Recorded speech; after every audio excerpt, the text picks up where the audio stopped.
So మొత్తానికి ప్రధానమంత్రి నరేంద్ర మోడీ పర్యటన, అలాగే అమిత్ షా పర్యటన, మరికొంతమంది భారతీయ జనతా పార్టీ అగ్రనేతలు తెలంగాణలో పర్యటన చేయబోతా ఉన్నారు. అయితే కాంగ్రెస్ పార్టీ ఇప్పటికే కొంతమంది అభ్యర్థులను ప్రకటించినప్పటికీ ఇంకో 13 మంది అభ్యర్థులను ప్రకటించాల్సింది. ఈ 13 మంది అభ్యర్థులకు సంబంధించినటువంటి జాబితా ఎప్పుడు రాబోతుంది అనేటువంటి ఉత్కంఠ ఆ పార్టీలో సీరియస్గా ఉంటే, ఇక భారతీయ జనతా పార్టీ మరికొంతమంది లిస్టు ప్రకటించింది. ఖమ్మం, వరంగల్ మినహా అన్ని స్థానాలకు అభ్యర్థులను ప్రకటించేసింది. ఇక టీఆర్ఎస్ పార్టీ అక్కడ చేవెళ్లలో కాసాని జ్ఞానేశ్వర్కు, అలాగే జైరాబాద్లో గాలి అనిల్ కుమార్కు, నిజామాబాద్లో బాజిరెడ్డి గోవర్ధన్కు ఇలా టికెట్ల పంపిణీ కార్యక్రమం పూర్తి చేస్తుంది అక్కడ బీఆర్ఎస్ పార్టీ కూడా. ఇక ఎన్నికల సమరం ఒకటే తర్వాయిగా ఉంది. ఎన్నికల కమిషన్ ఇక మరి ఇవాళ వస్తుందా, నోటిఫికేషన్ రేపు వస్తుందా తెలియదు. ఈ 1-2 డేస్లో మాత్రం ఖచ్చితంగా వస్తుంది. ఎన్నికల సమరం మోగబోతా ఉంది తెలంగాణతో పాటు అన్ని రాష్ట్రాల్లో, మొత్తం భారతదేశంలోనే. మొత్తానికి ప్రపంచంలోనే అత్యధిక మంది జనాలు ఎన్నికల్లో పాల్గొంటున్నటువంటి ఓటింగ్ ఇది, అత్యధిక మంది జనాలు. ఇట్లా భారతదేశానికి సంబంధించినటువంటి ఒక ఘనకీర్తి అయితే ఉంది. మరిగా ఈవీఎంలు ఈ కార్యక్రమం అంతా ఇప్పటికే పూర్తి చేసిరు. కొత్త ఎలక్షన్ కమిషనర్లను 2 పెట్టినట్టున్నారు. వాళ్ళ 13 తారీఖు నుంచే వాళ్ళని ఉద్యోగాలను తీసుకుంటున్నట్టు ఆల్రెడీ ప్రకటన కూడా జారీ అయిపోయింది. ఏదేమైనప్పటికీ కూడా తెలంగాణ రాష్ట్రంలో మళ్ళొక వారం మళ్ళీ ఒక వారం రోజుల నుంచి స్టార్ట్ అవుతుంది ఇక ధూమ్ధామ్. మళ్ళా ఊర్ల పంటి ధూమ్ధామ్ పండుగ, ఆ పండుగ వాతావరణం, ఆ కథ కార్ఖాన అంతా వేరే. అయితే నిన్న కేసీఆర్ ప్రకటించినటువంటి అభ్యర్థులను ఒక్కసారి అబ్జర్వ్ చేస్తే అసలు ఏం జరగబోతా ఉంది, బీజేపీ అభ్యర్థులను ఏమన్నా గెలిపించే కోణంలో ఉన్నాడా, ఎక్కడెక్కడ ఎవరిని పెడతా ఉన్నాడు అంటే ఎక్కడ కూడా ఆ స్థానికుని కాకుండా ఇంకొకరిని పెట్టుకుంటూ వస్తూ ఉన్నాడు. మీరు అన్నీ చూడండి, ఆ స్థానికుడు తప్ప వేరే ఏరియా నుంచి తెచ్చి ఒక అభ్యర్థిని అక్కడ పెడతా ఉన్నాడు. ఇట్లా మరి అదేందో చూడాలి, కొద్దిగా చూస్తే కానీ కేసీఆర్ కథ ఏందో మనకు అర్థం కాదు. 2-3 రోజుల్లో ఖచ్చితంగా అర్థమవుతుంది మనకు కూడా. వెలుగు దినపత్రిక ఇక పేద మహిళలకు ఏడాదికి ₹1,00,000, ప్రభుత్వ ఉద్యోగాల్లో 50% రిజర్వేషన్, రాహుల్ మహిళా న్యాయ పేరిట 5 గ్యారంటీల ప్రకటన. మరి కాసేపట్లో మన మార్నింగ్ న్యూస్లోకి గణేష్ బండ్ల గణేష్ గారు జైన్ కాబోతా ఉన్నారు, కాంగ్రెస్ పార్టీ నాయకులు. మహిళా న్యాయ పేరిట 5 గ్యారంటీల ప్రకటన, ప్రభుత్వ ఉద్యోగాల్లో 50% రిజర్వేషన్ మహిళలకు. మహాలక్ష్మి స్కీమ్ ద్వారా మహిళా బ్యాంక్ అకౌంట్లో ఏటా 1,00,000 జమ చేస్తాం. ఆది ఆబాది పూరా హక్, సగం జనాభాకు పూర్తి హక్కులు పేరిట కేంద్ర ప్రభుత్వం ఉద్యోగాల్లో మహిళలకు 50% రిజర్వేషన్లు అమలు చేస్తాం. మహిళా శక్తికి సన్మానం పేరిట ఆశా వర్కర్లు, అంగన్వాడీలు, మధ్యాహ్న భోజన పథకాల్లో పనిచేస్తున్న మహిళల నెలవారీ వేతనాలకి రెట్టింపు బడ్జెట్ కేటాయిస్తాం. అధికార మైత్రి పేరిట గ్రామీణ ప్రాంతాల్లోని 2.5 లక్షల మంది మహిళలకు ఉపాధి కల్పించడంతో పాటు నోడల్ ఆఫీసర్ ద్వారా హక్కులపై మహిళలకు అవగాహన కల్పిస్తాం. దేశంలోని ప్రతి జిల్లాలో మహిళల కోసం సావిత్రిబాయి పూలే హాస్టళ్లను ఏర్పాటు చేస్తామని చెప్పి రాహుల్ గాంధీ గారు చెప్పినటువంటి మాట. పేద మహిళలకు ఏడాదికి 1,00,000 ఇస్తారట. ఒక్క మహిళకు, పేద మహిళకు ఏడాదికి ₹1,00,000 వాళ్ళ బ్యాంక్ అకౌంట్లో జమ చేస్తామని చెప్తా ఉన్నారు. ఇక మహిళలకు ప్రభుత్వ ఉద్యోగాల్లో 50% రిజర్వేషన్ అమలు చేస్తామన్నారు. మహిళా న్యాయ పేరిట 5 గ్యారంటీల ప్రకటన. ఇప్పటికే 5 గ్యారంటీలను యువకుల కోసం ప్రకటించింది, మరో 5 గ్యారంటీలను మహిళల కోసం కేటాయించిండు రాహుల్ గాంధీ. రేపు ఎల్లుండి రాష్ట్రంలో మోదీ పర్యటన. రాష్ట్రంలో ప్రధాని నరేంద్ర మోడీ 2 రోజులు పర్యటించనున్నారు. శుక్రవారం మల్కాజ్గిరిలో రోడ్ షో నిర్వహణకు బీజేపీ నేతలు ప్లాన్ చేశారు. ఇక 16న నాగర్ కర్నూలులో మోదీ బహిరంగ సభను ఏర్పాటు చేస్తారు. రైట్, ఇక రేపు ఎల్లుండి 2 రోజులు నరేంద్ర మోడీ పర్యటన, ప్రధానమంత్రి పర్యటన రాష్ట్రంలో ఉండబోతుంది. ఇక ఆరోగ్యశ్రీకి కొత్త కార్డులు, యూనిక్ ఐడితో ఇవ్వనున్న సర్కార్. రేషన్ కార్డుతో లింక్ కట్, అందరికీ స్కీమ్ వర్తింపజేసేందుకు కసరత్తు. ₹400 కోట్లు అదనంగా ఖర్చు అవుతుందని అంచనా. స్కీమ్లోకి ట్రామా కేర్, మరిన్ని ప్రొసీజర్లు. ఇక రాజీవ్ ఆరోగ్యశ్రీ పేరిట రాష్ట్ర ప్రభుత్వం లబ్ధిదారులకు కొత్త కార్డులు ఇవ్వనున్నది. ప్రైవేట్ ఇన్సూరెన్స్ సంస్థలు ఇచ్చే కార్డుల తరహాలో ప్రతి కుటుంబాన్ని ఒక యూనిట్గా తీసుకొని యూనిక్ ఐడితో కార్డులు తేనున్నారు. కుటుంబంలోని ప్రతి ఒక్కరికి సబ్ నెంబర్ ఇవ్వనున్నారు. ఇదే కార్డును హెల్త్ ప్రొఫైల్కు లింక్ చేసి స్టేట్ డిజిటల్ హెల్త్ ప్రొఫైల్ను మెయింటైన్ చేయనున్నారు. లోక్సభ ఎన్నికల తర్వాత ఈ ప్రక్రియ ప్రారంభమయ్యే అవకాశం ఉన్నది. తెల్ల రేషన్ కార్డును ఇన్నాళ్ళు ప్రాతిపదికగా తీసుకొని ఈ స్కీమ్ను అమలు చేశారు. ఇకపై ఆరోగ్యశ్రీకి రేషన్ కార్డుకు లింకు పెట్టకూడదని ప్రభుత్వం నిర్ణయించింది. ఈ నిర్ణయానికి కేబినెట్ కూడా ఆమోదం తెలిపింది. ఈ నేపథ్యంలో స్కీమ్లోని లబ్ధిదారులను గుర్తించడం ఎలా అన్న దానిపై అధికారులు కసరత్తు చేస్తున్నారు. రేషన్ కార్డు ఆర్థిక స్థితితో సంబంధం లేకుండా అందరికీ స్కీమ్ను వర్తింపజేసేందుకు ఆలోచన చేస్తున్నారు. ప్రస్తుతం ఏటా ఆరోగ్యశ్రీకి 1100 కోట్లు ఖర్చు అవుతా ఉంది. అయితే ఇంకా దాని ఏది లబ్ధిదారులకు ఇంకెక్కువ డబ్బులు అందజేయాలన్న ఉద్దేశంతో 10 లక్షలకి ఈ స్కీమ్ను తీసుకుపోయారు కాబట్టి మరింత పెరిగే ఆలోచన ఉందట. అయితే యూనిక్ ఐడి కార్డులు ఇవ్వబోతా ఉన్నారట. దానికి తెల్ల రేషన్ కార్డు సంబంధం లేదు.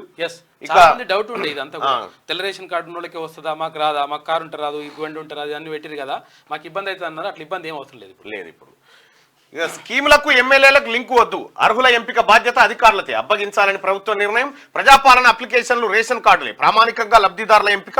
పథకాల అమలుకు క్షేత్రస్థాయిలో ఇందిరమ్మ కమిటీలు మహిళా సంఘాల భాగస్వామ్యం. గత బీఆర్ఎస్ ప్రభుత్వంలో అర్హుల ఎంపిక బాధ్యత ఎమ్మెల్యేలకు అప్పగించడంతో వ్యతిరేకత వచ్చింది. ఇక ఇందిరమ్మ కమిటీలు మహిళా సంఘాల సహకారంతో ఇందిరమ్మ ఇండ్లు, పెన్షన్లు, 500K సిలిండర్, 200 యూనిట్ల ఫ్రీ కరెంటు, యువ వికాసం సహా ఏ పథకమైనా పేదలకు అందించే బాధ్యతను ఇందిరమ్మ కమిటీలకు అప్పగించాలని ప్రభుత్వం భావిస్తున్నది. ఈ కమిటీలు క్షేత్రస్థాయిలో అధికారులతో పనిచేసి అర్హతను గుర్తించేందుకు సహకరిస్తాయని అనుకుంటున్నది. ఈ కమిటీల ఏర్పాటుపై ప్రభుత్వం త్వరలోనే నిర్ణయం తీసుకోనుంది. ఇక మహిళా సంఘాలను అన్ని రకాలుగా యాక్టివేట్ చేస్తున్న ప్రభుత్వం పథకాల అమల్లోనూ వారిని భాగస్వామ్యం చేయాలని నిర్ణయించింది. ప్రభుత్వ పథకాలకు ఎమ్మెల్యేలకు లింక్ పెట్టొద్దని రాష్ట్ర సర్కార్ సూత్రప్రాయంగా నిర్ణయించింది. అర్హుల ఎంపిక బాధ్యత పూర్తిగా అధికారులకే అప్పగించాలని భావిస్తున్నది. వివిధ స్కీమ్లను నిజమైన అర్హులకు అందించేందుకు ఇందిరమ్మ కమిటీలు ఏర్పాటు చేయాలని, అవసరమైతే మహిళా సంఘాల సేవలను వినియోగించుకోవాలని భావిస్తున్నది. గత బీఆర్ఎస్ ప్రభుత్వంలో మాదిరి పథకాలకు అర్హుల ఎంపిక బాధ్యతను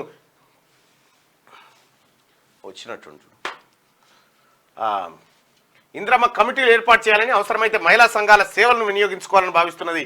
గత బీఆర్ఎస్ ప్రభుత్వంలో మాదిరి పథకాలకు అర్హుల ఎంపిక బాధ్యతను ఎమ్మెల్యేలకు ఎట్టి పరిస్థితుల్లోనూ అప్పగించొద్దని ఉన్నతాధికారులను సీఎం రేవంత్ రెడ్డి ఆదేశించినట్టు తెలిసింది. ఈ మేరకు విధి విధానాలు రూపొందించాలని చెప్పినట్టు సమాచారం. అయితే కేసీఆర్ దెబ్బతినడంలో ప్రధానమైనటువంటి కారణం ఏంటంటే లబ్ధిదారులను ఎమ్మెల్యేలు ఎంపిక చేస్తారని పెట్టిండు, అధికారులు ఎమ్మెల్యేలు చేస్తారని పెట్టిండు. దాంతో ప్రతి పథకము ఎమ్మెల్యే ఇంటి చుట్టే కట్టేసుడు తోటి ఆ ఎమ్మెల్యే మీద ఏది రాజ్యపూజ్యం 3 అవమానం 6 అయిపోయింది. ఈ కేసీఆర్ ఇచ్చే పథకాలే ఏది అత్తేసరు. ఊళ్ళో 100 మంది ఉంటే 3కి ఇస్తాడు, 97 మందికి ఆశ పెడతాడా. ఇక ఈ 3 ఈయన సొంతోళ్ళకే వంచుకునే ఎమ్మెల్యే, ఈ 97 మంది తిరగబడి అసలైన లబ్ధిదారులకు అన్యాయం జరిగింది. అసలైన లబ్ధిదారులకు అన్యాయం జరిగింది అక్కడ అన్నారన్న. అసలైన లబ్ధిదారులకు అన్యాయం జరగడంతో కేసీఆర్ మీద ప్రధానంగా వాళ్ళ ఎమ్మెల్యేల వాళ్ళ రండి please welcome to morning news అన్న. వదిలే తర్వాత కలుస్తాడు. Okay right. ఎట్లా ఉన్నారన్న? బాగున్నా. ఎటో పోతున్నట్టు మీ దగ్గరికి వచ్చిన బండ్ల గణేష్ అన్న కాంగ్రెస్ పార్టీ సీనియర్ నేత నిన్న గాంధీభవన్లో కలిసినండే అన్న. ఇప్పుడు టికెట్ ఆస్పిరెంట్గా ఉన్నాడు. ఆశిస్తురా అన్న? పార్టీ ఏ నిర్ణయం తీసుకున్నా దానికి కట్టుబడి ఉంటా. నేను కాంగ్రెస్ పార్టీ అంటే నాకు అంత ఇష్టం. వస్తే సంతోషం, రాకపోయినా కాంగ్రెస్ పార్టీ కోసం పనిచేస్తాను. అది జనరల్గా అందరూ వాడుకునేటువంటి ఇది అందరూ కాదు, ఇది ఇనానిమస్ రిపోర్ట్. ఇనానిమస్ రిపోర్టర్ అంతే, లోపల ఒకటి బయట ఒకటి ఉండదు. అంటే బండ్ల గణేష్ గుండె చాలా పెద్దది, కాంగ్రెస్ పార్టీ పైన అభిమానం ఎక్కువ. కాంగ్రెస్ పార్టీ అంటే నాకు చాలా ఇష్టం. గత 2 దశాబ్దాల నుంచి కాంగ్రెస్ పార్టీ ఉండాలని, 10 సంవత్సరాల పాటు ప్రతిపక్షంలో ఉన్నప్పుడు కూడా ఏ రోజు కూడా నేను కొంచెం మనసుకు బాగా నొచ్చుకునేది, బాధపడేది. ఏంద్రని కాంగ్రెస్ పార్టీ అధికారంకి రాదు, ఎప్పుడు వస్తుంది అనేది అనుకున్నట్టు బాగా రేవంత్ రెడ్డి గారి నేతృత్వంలో రావడం జరిగింది. ఆయన ఏ నిర్ణయం తీసుకున్నా దానికి కట్టుబడి ఉంటా. సాధారణంగా ఇక ఆ నిర్ణయానికి కట్టుబడి ఉండాల్సిందే, ఇంకా చేసేది కూడా ఏముండదు. కానీ అయితే విషయం ఏంటంటేనా, మీరు సినిమా రంగంలో ఉన్న తర్వాత, ఆ తర్వాత రాజకీయాల్లోకి వచ్చిన తర్వాత మీ మాటలు కొన్నిసార్లు కొంతమంది మరి కావాలని చేసిరా, ఏదో సంచలనం చేసే ప్రయత్నం చేసిరు, దాన్ని ఏదో ఓ రకంగా చిత్రీకరించే ప్రయత్నం చేసిరు. ఎప్పుడన్నా అంటే ఇటీవల కాలంలో వచ్చిన కామెంట్స్ మీద ఎప్పుడన్నా బాధపడరా అన్న? నిజంగా చెప్తా మళ్ళన్న, ఇప్పుడు మన సింహం పని చేసుకుంటా పోతుంది, వెనక ఈయన అరిస్తే ఏం లాభం చెప్పన్నా. దాన్ని పట్టించుకుంటా ఉంటే మనం ఏడెదుగుతాం. మన ఎంతమంది మన గురించి కామెంట్లు చేస్తే మనం అంత పెరిగినట్టు. తీర్మానం వలన తెలంగాణ రాష్ట్రంలో ప్రతి ఒక్కరు 4 కోట్ల మందిలో 2 కోట్ల మంది అరే ఇదేందంటారు, 2 కోట్ల మంది దేవుడి కంటే ఎక్కువ భావిస్తారు, ప్రేమిస్తారు. మనం ప్రేమించేవాడిని చూసుకోవాలి కానీ దేవుడినే తిడతాడు, భగవంతునే తిడతాడు. భగవంతుని తిట్టేవాళ్ళు ఎంతమంది లేరన్నా? దేవుడు నాకేందయ్యా సాంబయ్య, నాకు ఇన్ని కష్టాలు పెడతాను, ఏం న్యాయమయ్యా, ఇది ఎక్కడ ధర్మమయ్యా అంటాడు. దేవుడు అందరికి మంచిగా చేసుకుంటూ పోతే ఏడవుతుంది. గణేష్ అన్న, ఇప్పుడు రాజకీయాలు కూడా మీరు దగ్గర నుంచి చూస్తూ ఉన్నారు. రాజకీయాల్లో యాక్టర్స్ ఎక్కువ ఉంటారా, సినిమాలో ఎక్కువ ఉంటారా? అయ్యో రాజకీయాల ముందు సినిమా యాక్టర్కి యాక్టింగ్ రాదన్న. అంతేనా? ఆస్కార్ విన్నర్స్, ఆస్కార్ అవార్డు కానీ రాజకీయ నాయకులకి ఇస్తే కన్ఫ్యూజ్ అవుతారు, ఎవరికి ఏ నాయకుడికి ఇవ్వాలి ఆస్కార్ అవార్డు. ఆ ఆస్కార్ వాళ్ళు కూడా ఫెయిల్ అయిపోతారు. పాపం సినిమా వాళ్ళు చాలా మంచివాళ్ళు అన్న, చాలా నిజంగా చెప్తున్నాం వాళ్ళన్న. సినిమా వాళ్ళు చాలా వాళ్ళకి ప్రపంచంలో ఒకటి మీరు అందరూ గుర్తుపెట్టుకోవాలి. ఈ క్యూ న్యూస్ ద్వారా మల్లన్న గారి దగ్గర చెప్తున్నా నేను, ప్రపంచంలో ఒక్క దానికి రిజర్వేషన్ ఉండదు, ప్రతి దాంట్లో రిజర్వేషన్ ఉంది. ఒక్క సినిమా రంగంలో రిజర్వేషన్ లేదు. దాని టాలెంటే ఇక్కడ, కులాలు లేవు, మతాలు లేవు, ఏమీ లేవు. ఎవరు టాలెంట్ సినిమా ఇండస్ట్రీ కొంతమంది చేతుల్లో ఉంటదని అస్సలు లేదు. ఇవాళ తెలుగు భారతీయ ఇండస్ట్రీని శాసిస్తున్న కేజీఎఫ్, ప్రశాంత్ నీల్, యాదవ్ సామాజిక వర్గం, ఇండియన్ సినిమాని శాసిస్తుండే. ఇవాళ మన మన యానిమల్ తీసిన వంగ వరంగల్ నుంచి వచ్చినాడు, ఇండియాని శాసిస్తున్నాడు. ఒకళ్ళ చేతిలో ఉన్నది అనే మాట అపోహ అన్న. ఇక టాలెంట్ ఎవరు కాదన్నా, చిన్న సినిమాలకి అసలు థియేటర్లు దొరికి ఎవడన్నా కష్టపడి సినిమా తీద్దాం అనుకుంటే అసలు ఏమి ఉండే అవకాశాలు ఉండే అని అంటారు? థియేటర్ల విషయంలో నేను మీకు కొంత పర్సెంట్ మీకు ఏకీపిస్తాను. నేను ఎందుకు ఏకీపిస్తానంటే, ఇప్పుడు థియేటర్ కూడా, నేను థియేటర్ ఎగ్జిబిట్, నా సొంత థియేటర్ ఉంది మా ఊళ్ళో షాద్నగర్లో. చిన్నటి సినిమా వేసాను అనుకో అన్న, ఒక రోజుకు థియేటర్ మెయింటైన్ చేయాలంటే ఒక నెలకు దాదాపు 3.5 లక్షలు ఖర్చు వస్తుంది. నేను గత ఈ 15 ఏళ్ళలో ఆ థియేటర్ కాడి నుంచి 100 రూపాయలు తెచ్చుకున్నది లేదు. థియేటర్ మా ఊళ్ళో పరమేశ్వర 70mm బండ్ల గణేష్ థియేటర్, ఆ పేరు కోసమే దాన్ని నడిపించడం. దాంట్లో మనం చిన్న సినిమా వేసాం అనుకున్నా 1000 రూపాయలు, 2000, 5000, 10,000 వస్తుంది. ఒక్క రోజు దాన్ని నేను రన్ చేయాలి థియేటర్ 30,000 ఖర్చు అవుతుంది. దాని మీద ఒక 40 మంది వర్కర్స్ ఉంటారు, manager, current bill, AC bill, అన్ని క్యాంటీన్. అదే పెద్ద సినిమా పడింది అనుకోండి అన్న, క్యాంటీన్ ఒక 50,000, 60,000 వస్తుంది, నడుస్తుందని దాంతో ఉండొచ్చే. కానీ చిన్న సినిమా పెద్ద సినిమా లేదా, హిట్ కొడితే ఏదైనా సినిమా అన్న, హిట్ బ్లాక్ బస్టర్ కొట్టాలంతే. ఈ మధ్య సినిమాలో కొద్దిగా తగ్గించినట్టున్నారు. సినిమా ఈ కాంగ్రెస్ పార్టీ పడ్డది కదా, అధికారులు కదన్న. గత 6 ఏళ్ళు అయింది నేను సినిమా తీసి, 6 ఏళ్ళు అయింది. టెంపర్ తర సినిమా అయితే తీసిన అన్న, టెంపర్ సినిమా తీయలేదు. ఇప్పుడు ఉందన్న, ఈ మధ్య ఇప్పుడు తీద్దాం అనుకుంటున్నా, అవి చేస్తున్నా. కానీ కాంగ్రెస్ పార్టీ పార్లమెంట్కి ఎలక్షన్లు అయిపోయినాక మీ సేవలు వాడుకుంటూ, సేవలనే కాదనే, మనం ఈ పార్టీ అంటే ప్రేమ, మనం అంటే ఇష్టం కదా అన్న. అంటే గతంలో నుంచి కూడా కాంగ్రెస్ పార్టీ పట్ల మీరు మాట్లాడినటువంటి మాటలు కొద్దిగా హాట్ కామెంట్గా ఉండేది, పార్టీ ఫేవర్లో ఉండేది. అరే కాంగ్రెస్ పార్టీ కూడా ఉన్నాడు రా వాయిస్ ఇచ్చేటోడు అనేటువంటి. నేను 2004 నుంచి రాజశేఖర రెడ్డి గారు సీఎం అయిన దగ్గర నుంచి అసలు ఆ ఎయిర్పోర్ట్ రావటం కానీ, మేము బాగుపడింది కానీ, బాగా మా ఏరియా డెవలప్ అయింది కానీ రాజశేఖర రెడ్డి గారు సీఎం అయినాకే. అంతకుముందు షాద్నగర్ అంటే కొద్దిగా అటు పడేసినట్టుండేది, భగవంతుడు ఎలా పాలమూరు కింద చేసేది. అప్పుడు అంతకుముందు ఎయిర్పోర్ట్ రావటం కానీ, రియల్ ఎస్టేట్ రావటం కానీ, మా బతుకులన్నిటికీ ఆశలు రావటం కానీ 2004 నుంచే స్టార్ట్ అయింది కదా. అందుకని నాకు కాంగ్రెస్ పార్టీ అంటే ఇష్టం. బేసిక్గా నేను 7th క్లాస్ చదువుతున్నప్పుడు ఇందిరాగాంధీ గారు దారుణంగా హత్యకు గురయ్యారు. ఆ రోజు నుంచి మనసులో పెట్టి నాకు ఎందుకు కాంగ్రెస్ అంటే అభిమానం, చాలా ఇష్టం, చాలా ఇష్టంగా ఉండేది. అంతేగాని నేను అంటే గతంలో టీఆర్ఎస్ పార్టీ అధికారంలో ఉంది 10 ఏళ్ల పాటు, ఆ పరిపాలనా కాలంలో ఎట్లా సస్టైన్ అయ్యారు మరి కాంగ్రెస్ పార్టీ? ఫస్ట్ 5 ఏళ్ళు మాత్రం మన ఇబ్బంది పెట్టలేదు కన్నా. అబ్బో నా సెకండ్ టర్మ్ మాత్రం ఫుట్బాల్ ఆడిరన్న. అయ్యమ్మ ఆయన ఆ భగవంతుడు ఉన్నాడు కాబట్టి, ధర్మం ఉంది కాబట్టి, భగవంతుడు దేవుడు ఉన్నాడు కాబట్టి, న్యాయం ఉంది కాబట్టి, నేచర్ ఉంది కాబట్టి ఈసారి టీఆర్ఎస్ ఓడిపోయింది కానీ అన్న. అమ్మో టీఆర్ఎస్ గెలిస్తే కొంపలారిపోయాను, చాలా పెద్ద ప్రాబ్లం ఉండేది. జనమే పొరపాటు చేసిరు అంటాడు కేసీఆర్. ప్రజలే పొరపాటు పడ్డారు. చాలా తెలంగాణ ప్రజలు ఎంత గొప్ప వాళ్ళు అంటే, భారతదేశం మొత్తం మంట పెట్టకుండా భారతదేశాన్ని కాపాడారు. తెలంగాణ ప్రజలు దేవుడితో సమానం. తెలంగాణ ప్రజలు ఎంత దేవుడితో సమానం అంటే, ఈసారి గెలిచి ఉంటే మంట పెడతాడు కేసీఆర్ గారు. ఆ మంట లేకుండా అయిపోయింది కాబట్టి తెలంగాణ ప్రజలకు భారత ప్రజలందరూ రుణపడి ఉండాలి. అరే నాయన మీ మంటలు గింటలు మా దగ్గర లేవురా నాయన, మా గిట్రోలు మా దగ్గర లేదురా నాయన అని చెప్పి వాళ్ళు రుణపడి ఉండాలి మనకు. అసలు ఎందుకు కేసీఆర్ ఓడిపోవడానికి కారణం ఏంటంటే ఇగో అన్న, ఇగో నేను అనేది ఎవరికి వచ్చినా సరే భగవంతుడికే రావద్దన్న. నేను అని, మనము అని రావాలి, మనందరం ఒకటని రావాలి, నేను అని రావాలి. ఇవాళ మంచిగాని రేవంత్ రెడ్డి గారు 90 రోజులు అయింది, ఏ రోజైనా సెలవు పెట్టిండా? ఏ రోజైనా 100 రోజులు 100 రోజులు అయింది, కరెక్ట్ 100 రోజులు అన్న రేవంత్ రెడ్డి గారి పరిపాలన. 100 days కి బండ్ల గణేష్ గారు ఈ 100 రోజుల్లో రేవంత్ రెడ్డి గారిని అన్నను ఒక ఎమ్మెల్యే కానీ, ఒక కౌన్సిలర్ కానీ, ఒక వార్డ్ మెంబర్ కానీ, ఒక తెలిసిన ప్రతి ఒక్కళ్ళు కేక్ వాక్ టు హోమ్ ఇంటికి పోతున్నాం, కింద కలుస్తున్నాం. ఫోన్ చేస్తే ఏం చెప్పాలి భయ్ అన్న ఉన్నారా అంటే అన్న ఇవాళ బిజీగా ఉన్నాడు, రేపు 10ంటికి రా అంటాడు. ఫోన్ ఎత్తుడు ఖాయం, రమ్మన్నాడు ఖాయం, పోవటం ఖాయం, మనం ఉంటే మాట్లాడుకోవడం. బైగాడు ఆయన రాష్ట్ర ముఖ్యమంత్రిగా నాకు అనిపించలేదు. ఏమని ఇంట్లో పని పెద్ద అన్న ఒక ఎమ్మెల్యే దగ్గర పోవాలన్నా ప్రోటోకాల్ ఉండదు గతంలో. అవును, ఒక ఎమ్మెల్యే దగ్గర కూడా చెప్పకుండా వస్తే ఎట్లా అనేది, ఒక ఎమ్మెల్యే చెప్పకుండా వస్తే ఎట్లన్నా మాకు లైఫ్ ఉండదు అనేది. రాష్ట్రానికి ముఖ్యమంత్రి, భారతదేశంలో ఒక తెలంగాణకు ఒక ప్రత్యేకమైన స్థానం ఇవ్వాలి. ఆ స్థానానికి ముఖ్యమంత్రి ఉండి కూడా మామూలుగా పోతున్నాం, కలుస్తున్నాం, పలకరిస్తున్నాం. ఇది కావాలి కానీ, అందుబాటులో ఉండే నాయకుడు కావాలి కానీ ఓయమ్మ సీఎం గారిని కావాలంటే తిరుపతి దర్శనం అని అవుతుంది కానీ ఇక్కడైతే రా అన్న ఫీలింగ్ వస్తే ఎవరికైనా రాదా అన్న? ఓటు కదన్నా. ఒకసారి కొలువు వస్తే 60 ఏళ్ళు ఉంటే వాడు ఏం చేసినా నడుస్తుంది, ఏసీబీ రైడ్ చేస్తే తప్ప. అంతేకన్నా, ఏసీబీ రైడ్ వేస్తే తప్ప ఏం చేసినా వాళ్ళదే రాజ్యం కదా. ఇది 5 ఏళ్లకు నా కొడుకులు రెడీగా ఉంటారు గుద్దు. ఈ 5 ఏళ్ల కాలం పాటు, మళ్ళీ దశ 5 ఏళ్ల కాలం పాటు మీరు పడ్డ ఇబ్బందులు ఏంటి? పట్టేందేనో వాళ్ళు ఏ పని చేయరు, టీఆర్ఎస్ వాళ్ళకే కావాలి. ఇవాళ హైదరాబాద్లో జరిగిన ల్యాండ్ స్కామ్స్, భూదందాలు కానీ ల్యాండ్ స్కామ్లు దేంట్లో జరగలేదన్నా. గాలిలో స్కామ్ జరిగింది, నీళ్ళలో స్కామ్ జరిగింది, మెడిసిన్స్ లో స్కామ్ జరిగింది. అదే వాళ్ళు టీఆర్ఎస్ ఈ రోజు ఇప్పుడు ఎమ్మెల్యే ఉన్న, గతంలో ఎమ్మెల్సీ గుండి ఇప్పుడు ఎమ్మెల్యే అయినా మెడికల్ బిల్లుల్లో కూడా కొన్ని 100 కోట్ల స్కామ్లు జరిగినాయి. జరిగింది దేంట్లో?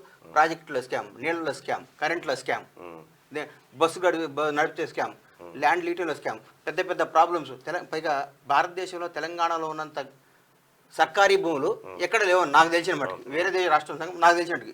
ఎందుకంటే నిజాం ప్రభుత్వం నుంచి వచ్చినాయి కానీ, మనకున్న భూములు కానీ ప్రతి ఒక్కటి క్లియరెన్స్. ధరణి పేరుతో మనందరి జీవితాలు దగా అయిపోయినాయి అన్న. ధరణి పేరుతో అంటే ఎన్ని ఎకరాలు ఉందన్న మీకు భూములు? మీ వ్యవసాయం ఎట్లా? మాది పౌల్ట్రీ వ్యాపారం. మాకు పౌల్ట్రీ మాకు బాగుంది ల్యాండ్. హ్యాచరీస్ ఉన్నాయి? మాకు పౌల్ట్రీ లేయర్ అన్న, గుడ్లు. హ్యాచరీస్ కదా గుడ్లు. హ్యాచరీస్ అంటే ఇప్పుడు చేవల్ ఎంపీ రంజిత్ రెడ్డి గారికి, రామరెడ్డి గారికి, ఈటాల రాజేందర్ గారికి, బీజేపీ నాయకులు, అలాగే హ్యాచరీస్. మాది లేయర్, మేము గుడ్లు, మేము రైతులు, వాళ్ళు వ్యాపారం. రోజుకి ఎన్ని గుడ్లు ఉత్పత్తి అయితే అన్న మీ సంస్థ నుంచి? 18 నుంచి 20 లక్షలు అవుతాయి అన్న. 18 నుంచి 20 లక్షలు గుడ్లు వస్తాయన్న. అంటే అంటే దానికి పెట్టుబడి కూడా అదే రేంజ్ లో ఉంటుంది. మా నాన్న 1983 మా నాన్నగారు స్టార్ట్ చేసిందన్న వ్యాపారం. ఇది అంచెలంచె పెరుగుతూ గత 5 ఏళ్లలో నా అకౌంట్ ఎన్పీ అయింది, బ్యాంకులో ఎన్పీ అయింది. ఈ కష్టాల వల్ల అంటే మనం కొందరు అంటారు ఈడేంద్రా అని, ఈ ప్రభుత్వం కష్టాల వల్ల వాళ్ళు మొక్కలు ఇచ్చిండు. టీఆర్ఎస్ గవర్నమెంట్లో మక్కలు ఇచ్చారు. దాంట్లో పెద్ద స్కామ్ ఉంటుంది, పెద్ద స్కామ్. వాళ్ళే దోసుకునేది మక్కలు, వాళ్ళే పంచుకునేది, వాళ్ళే తీసుకునేది మక్కలు, మాకు రానిచ్చేది వాడు కాదు. మేము ఇక బాగా నష్టపోయి అకౌంట్లో కూడా రీపేమెంట్ చేయని ఎన్పీ అయితే ఇప్పుడు ఓటీఎస్ చేసుకొని కట్టుకుంటున్నాం అన్న. ఇప్పుడు ఓటీఎస్ చేసుకొని కట్టుకొని ఎందుకు అంత బండ్ల గణేష్ దివాలా తీసిండా ఏంది? మరి బ్యాంకు డబ్బులు కట్టకపోతే ఎన్పీ అయినట్టే కదా అకౌంట్. ఆస్తులు ఉన్నాయి అన్న, బ్రహ్మాండమైన ఆస్తులు ఉన్నాయి, కానీ 100 రూపాయలు కట్టపోయినా ఎన్పీ అయినట్టే కదా అన్న. మళ్ళన్నా ఎన్పీ అయింది మా అకౌంట్. నా పరిస్థితి మీకు నిజంగా చెప్పాలి కదా. నేను చెప్పకుండా నాకు 1000 కోట్లు ఉన్నాయి, 100 కోట్లు ఉన్నాయి అని ఈ డాబ్సోర్ మాటలు ఇక్కడ మాట్లాడితే నాకు కాలితే నా బర్ణాలు నేనే రాసుకోవాలి కన్నా. నా కాలితే నువ్వు రాయుగా నా బర్ణాలు, నేను కాలితే నేనే బర్ణాలు రాసుకోవాలి, నేనే ప్యాంట్ వేసుకోవాలి. నేను గత 5 ఏళ్లలో ఈ కరోనా వల్ల కానీ, ఈ గవర్నమెంట్ తీసుకున్న నిర్ణయాల వల్ల కానీ, ఈ పౌల్ట్రీ రంగంలో నష్టాలు రావటం కానీ, బర్డ్ ఫ్లూ రావటం కానీ, పౌల్ట్రీ రంగంలో మేము layer farm, particular layer farmers అంటే గుడ్లు ఉత్పత్తి చేసే కోళ్ళ రైతులందరూ బాగా దెబ్బతింటం జరిగింది. ఇప్పుడు అందరూ భగవంతుడి దగ్గర రికవర్ అవుతున్నాం, బాగుంటుంది. మీ ఒక కోడిగుడ్డు ధర ఎంత ఉందన్న ఇప్పుడు మార్కెట్లో? ఈ రోజు ₹4.10 ఉంది. ₹4.10. మీరు స్టార్టింగ్ లో బిజినెస్ చేసినప్పుడు ఎంత ఉండే? 50 పైసలు ఉండే. మా ఫాదర్ పెట్టినప్పుడు 30 పైసలు ఉండే కోడిగుడ్డు. ఇప్పుడు 4.5 అయింది. అసలు మామూలుగా మాకు ఇవాళ మేము గుడ్డు ప్రొడ్యూస్ చేయాలంటే ₹4.90 నుంచి ₹5 అవుతుందన్న. ప్రొడ్యూస్ చేయడానికి 2,400 రూపాయలు మక్కలు, 50,000 రూపాయలు సోయా, 18,000 రూపాయలు డిఓబి, సన్ఫ్లవర్ 35,000 రూపాయలు సన్ఫ్లవర్, డ్రై ఫిష్ రకరకాలు. మేము టన్ను ఫీడ్ చేయాలంటే 26,000 నుంచి 27,000 రూపాయలు తయారవుతుంది. ఇంతకుముందు మేము టన్ను ఫీడ్ తయారు చేస్తే 6,000 రూపాయలు తయారు చేసేది. ఇప్పుడు 26,000 రూపాయలు అవుతుంది. గుడ్డు ధర కూడా పెరిగింది కదా. గుడ్డు ధర పెరిగింది. మాకు బ్యాంక్ ఇన్స్టాల్మెంట్లు మా దగ్గర మేము ఓన్లీ శాలరీస్ దాదాపు 40 నుంచి 50 లక్షలు ఇస్తాను. ఇవన్నీ కావాలంటే మాకు గుడ్డు ₹5.5 మా చేతికి వస్తే మాకు గిట్టుబాటు అవుతుంది అన్న. మాకు భగవంతుడి దయ వల్ల ఈ భూమి రేట్లు పెరిగాయి. మొత్తం కోడిగుడ్ల మీదనే సంపాదించారా ఇంకా వేరే ఏమన్నా ఇంకేముంటాయన్న? ఆదాయ మార్గాలు? ఇంకే నేను టీఆర్ఎస్ గవర్నమెంట్లో ఉన్నాను, భూములు సంపాదించే టీఆర్ఎస్ గవర్నమెంట్లో ఉంటే ఏదో భూమితో సంతకం పెట్టుకోనో యువరాజు గారినో ఎవరినో పట్టుకొని ఏదో చేసుకుంటే వస్తుంది, మన లేదన్న. టీఆర్ఎస్ గవర్నమెంట్ మీద మీకు డిఫరెంట్ అభిప్రాయం ఉంది, కానీ చాలా మంది మాత్రం ఇలాంటి ప్రభుత్వం పోవడం కన్నీళ్లు పెట్టుకుంటారు జనం అని కేటీ రామారావు అంటున్నారు. ఎందుకు? టీఆర్ఎస్ ఓడిపోయి ఆనంద బాష్పాలేమాయి, ఆనంద భాష కన్నీళ్ళు కావు. కన్నీళ్ళు అంటే కన్నీళ్ళు నాకు వస్తాయి కదా, కాంగ్రెస్ గెలిచిందని ఆనంద బాష్ప. మీది ఒక్కసారి చూద్దామన్నా, మీది ఏదో కౌంటర్ వేసినట్టున్నారు. రేవంత్ రెడ్డి ముఖ్యమంత్రి అవుతాడని ముందే చెప్పింటే కాంగ్రెస్ పార్టీకి 30 సీట్లు కూడా రాకపోతుండే. ముఖ్యమంత్రి రేవంత్ రెడ్డి గారు ముఖ్యమంత్రి అయితే 30 సీట్లు కూడా వచ్చాయి కదా. మీరు ముఖ్యమంత్రి చేస్తాను భ్రమపడే 39 సీట్లు వచ్చి మమ్మల్ని భ్రమపడితే నిజంగా మీ నాన్నగారు మిమ్మల్ని అనౌన్స్ చేసి ఉంటే 3 సీట్లు కూడా వచ్చాయి. నువ్వు ఓడిపోయాడు, నువ్వు కూడా ఓడిపోయాడు కేటీఆర్. అయితే విషయం ఏంటంటే విషయం ఏంటంటే రేవంత్ రెడ్డి గారిని ముఖ్యమంత్రి అభ్యర్థిగా ప్రకటిస్తే 30 సీట్లు కూడా వచ్చేవి కావాలి. కేసీఆర్ ముఖ్యమంత్రి అభ్యర్థి అని ఎన్నికల్లో దిగినా కూడా ఓడిపోయారు గాయలు. అది ఓడిపోయి ఈయన ప్రకటిస్తే అది 3 కూడా వచ్చాయి కదా, అది బాధ. పాపం అంటే ప్రపంచంలో ఏదన్నా వారసత్వం రావటం అనేది అబద్ధం అని. ఒకప్పుడు రాజుల కాలం ఉండేది, రాజ్యవారి తర్వాత యువరాజు గారు వస్తారు. ఆ రోజులు పోయిన ప్రజాస్వామ్యంలో కానీ సినిమా ఇండస్ట్రీ ఒక సంగతి చెప్తాం మీకు, మీరు బాగా వినాలి. ఇది తెలుగు చలనచిత్ర పరిశ్రమ శాసించండు దాసనారాయణరావు గారు. ఆయన గాడ్, అసలు ఆయన కనపడితే కాళ్ళదని అర్ధరాత్రి పోయి గురుగారు అంటే ఏందిరా అని మనకి ఏ సమస్య ఉన్నా ఫోన్ చేయటం కానీ ఏ విధంగా అయినా సాయం చేసేది. ఆయన బతుకున్నంత కాలం సింహంలో బతికాడు. ఆయన కొడుకు ఫస్ట్ సినిమా తీస్తే మేము యాక్ట్ చేశాను, నేను అందులో, నేను నా మిత్రుడు వేడు మాధవ్ మేము అందరం కలిసి యాక్ట్ చేసాం అందులో. అనేది రే అరుణ్ బాబుని సూపర్ స్టారింగ్ చేస్తారా, సూపర్ స్టారింగ్ చేస్తారా అనేది. మేమేమనుకునేది దాసనారాయణరావు గారు కొడుకు సూపర్ స్టార్ కాక ఇంకేమవుతాడు, ఈ అక్కినే నాగార్జున వెంకటేష్ వీళ్ళు అట్లా పవన్ కళ్యాణ్ ఇలాగా మన అవుతాడు అన్న భ్రమలో నాకు ఉండేది. అప్పుడు మనకు తెలియక, నేను 25 సంవత్సరాల ముందు చెప్తున్నాను. అదే ఒక ఆయన అచ్చంపేట నుంచి వచ్చి నాతో పాటు మా రూమ్లోనే ఉంటూ కలిసి తిరిగేవాడు. పేరు కూడా మొత్తం పేరుంటే తీసేసి దాన్ని వర్ధనని మార్చుకున్నాడు. ముందు కొద్దిగా కట్ చేసిండు, వెనక కొద్దిగా కట్ చేసిండు.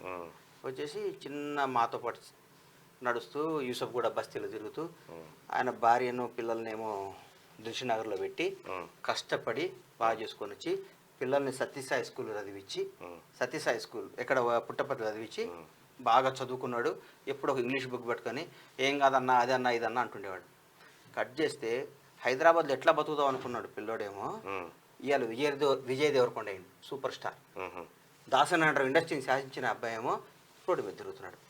మన భవిష్యత్తు నేను ఇది నా పిల్లోడు ఇది అవ్వాలి మనం అనుకుంటే దానంత పిచ్చితనం ఇంకోటి లేదని అన్న.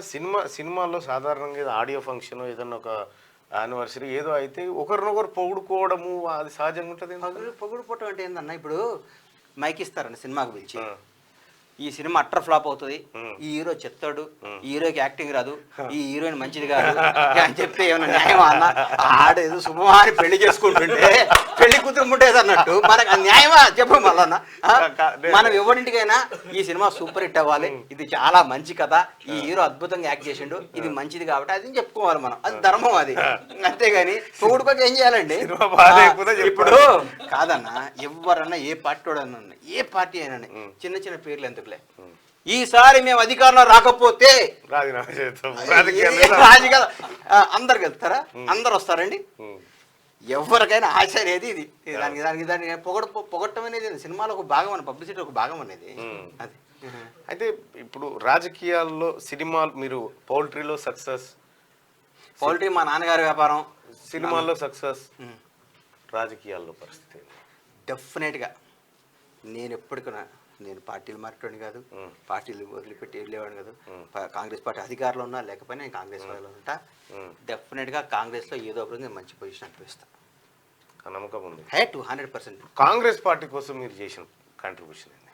కాంగ్రెస్ పార్టీ మారకపోవడం ఒకటేనా? అది కాంగ్రెస్ పార్టీ కోసం నేను ఉత్తమన్న దగ్గర కానీ, అంతకుముందు మన డి శ్రీనివాస్ గారి దగ్గర ఉన్నప్పుడు కానీ, తర్వాత బొత్సని పీసీసీ అయినప్పుడు కానీ, పొన్నాల లక్ష్మి గారు పీసీసీ అయినప్పుడు కానీ, ఎప్పుడైనా నేను వెళ్ళి నా పనులు నాకు గణేష్ కుదా పబ్లిసిటీ పని చేయి, ఈ పని చేయండి నేను చేసేది.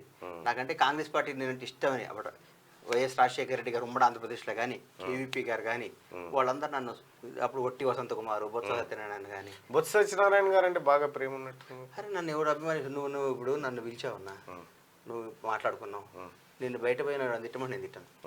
నా నుంచి కాదు, నాకు ఎవరైనా ఫ్రెండ్ అయితే, నాకు ఇప్పుడు నన్ను ఎవరైనా నేను అభిమానిస్తే నా రూట్ కాకపోతే దూరం అన్నా పోతా, కానీ వాళ్ళని కామెంట్ చేయను. నేను చేయను.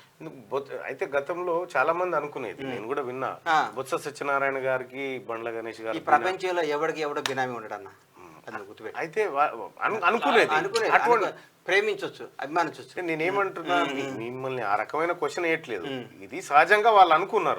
తప్పేముంది? బొత్స గారు అంటే ఒక ప్రత్యేకమైన, నేను జీవితంలో నేను రుణపడేది, నేనంటూ రుణపడి ఉండేది, నేను ప్రేమించేది రాజకీయంగా పక్కన పెట్టు ఒకే ఒక వ్యక్తి కన్నా, పవన్ కళ్యాణ్. ఈ కథ వాళ్ళందరితో నాకు మామూలే. పవన్ కళ్యాణ్తో మీకున్న బంధం అంత బాండింగ్? ఈ స్టేటస్ ఇచ్చింది ఆయనే నాకు. ఎట్లా? బండ్లా గణేష్ అనే పేరు ఇచ్చింది ఆయనే. నా నిర్మాతని చిన్న చిన్న వేషాలు వేసేది, వాళ్ళన్న మామూలుగా వేషాలు చిన్న చిన్న వేషాలు వేసేది. నాకు పవన్ కళ్యాణ్ అరే నిర్మాత అవుతావా అన్నాడు. నాకు నేనే నమ్మలేదే, నిర్మాత ఏదేంది అని చేసి చూపించాడు. అది చేసి చూపించాడు. ఇవాళ రాజకీయాలు వేరుండొచ్చు. సినిమా ఆయనతోనే తీసారా? నేను ఆయన తీసిన, నన్ను నిర్మాత చేసింది ఆయన ఫస్ట్. ఏ సినిమా?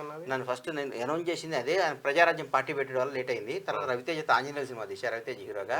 ఆయన తీన్మారని ఒక utter flop cinema. Utter flop అయితే నేను దిగులు పడ్డా, అరే అమ్మ ఇదేంద్రా మన జీవితం, సినిమా ఫ్లాప్ అయింది, ఎట్లా పవన్ కళ్యాణ్ అంటే నువ్వేం బాధపడకని ఆయన తీద్దాం అనుకున్నాడు పాపం. గబ్బర్ సింగ్ దబాంగ్ అని సల్మాన్ ఖాన్తో పెద్ద హిట్ అక్కడ. నేను అది కొంటే అది తీద్దాం అనుకున్నాం. నువ్వు తీసుకొని నాకు ఇచ్చిండు. గబ్బర్ సింగ్ నా జీవితం, హీరో గారి జీవితం, తెలుగు ఇండస్ట్రీ షేప్ మార్చేసిన సినిమా ఒక గబ్బర్ సింగ్.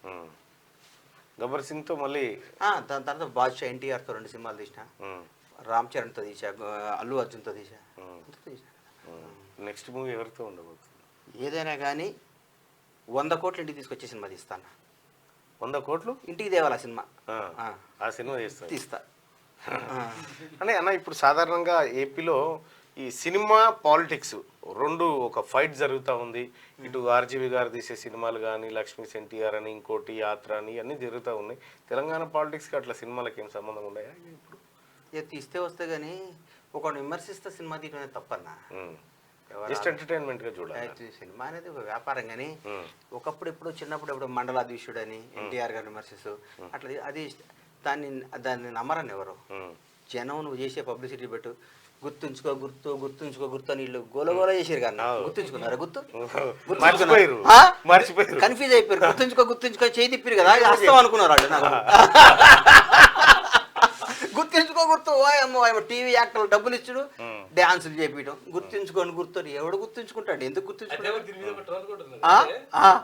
గుర్తుంచుకో రామక్క అన్ని పార్టీలు పెట్టుకుని ఈ పాట పెట్టుకుంటే ఎవరికి ఓటేస్తావంటే నేను రామక్కకే ఓటేస్తాను. రామక్క అన్ని పార్టీలు వాడినాయి, అన్ని పార్టీలు గుర్తుంచుకో రామక్క అన్ని పార్టీలు వాడుతూ రామక్క ఎవరి పార్టీ అర్థం కాదు. అంటే వాస్తవానికి కేసీఆర్ టీఆర్ఎస్ ఏదో కథ కట్టబోయారు, కానీ అది ఆ పాటనే ఇతర పార్టీలకు అస్త్రమైంది. ఇప్పుడు టీఆర్ఎస్ పార్టీ గుర్తుంచుకో రామక్క అని టీఆర్ఎస్ పార్టీలో పుట్టించిన పాట, అది వాళ్ళకంటే ఎక్కువ కాంగ్రెస్ అది వాళ్ళకంటే ఎక్కువ వీళ్ళకే పనికొచ్చింది. సినిమా ఇండస్ట్రీలో అనేక మంది, చిరంజీవి గారు కానీ, కృష్ణ గారు కానీ, చాలా మంది సినిమా ఇండస్ట్రీస్ నుంచి రాజ్యసభకు లేకపోతే ఇక్కడ చాలా, ఇప్పుడు విజేంద్ర ప్రసాద్ గారు కానీ చాలా మంది ఉన్నారు. అంటే ప్రత్యక్ష ఎన్నికల్లో పోరాడాలి అని ఎందుకు ఉంది మీకు? నామినేటెడ్ అట్లా కాకుండా నామినేటెడ్ ఎందుకన్నా లేట్గా రావాలి, కానీ లేటెస్ట్గా రావాలన్నా. లేట్ అవ్వచ్చు కానీ జీవితం లేదైనా, కానీ జనంలోంచి రావాలన్నా. ఈ చైర్మన్ బొరిమల్ల మనకెందుకన్నా? ఇప్పుడు అట్లాంటిది ఏం ఆలోచన లేదు అసలు. వద్దన్నా, పార్టీ ఒక 10 ఏళ్ళు ఉంటుంది, అది రాబోయే 10 ఏళ్ళు కాంగ్రెస్ ఉంటుంది. ఏదో రోజు మనకు న్యాయం జరుగుతుంది తప్పకుండా, 100% జరుగుతుంది అన్న. మళ్ళీ నువ్వు రాసుకోండి. రాహుల్ గాంధీ భారత్ జోడో యాత్ర, రాహుల్ గాంధీ దేశానికి ప్రధానమంత్రి కావాలని కాంగ్రెస్ పార్టీ నేను కలలు గంటా ఉన్నది. ఇప్పుడున్న పరిస్థితిలో ఎట్లా ఉండబోతుంది అన్న? నాకు ఈ రోజు కూడా చెప్తున్నా మళ్ళన్న, నాకు బలమైన నమ్మకం అన్న. మరి నేను తప్పు అవుతానని మీరు అందరు తర్వాత ఏంద్రెడ్డి పిచ్చిలేసింది అనుకుంటారేమో నాకు తెలియదు. నాకు ఈ రోజు కూడా నమ్మకం.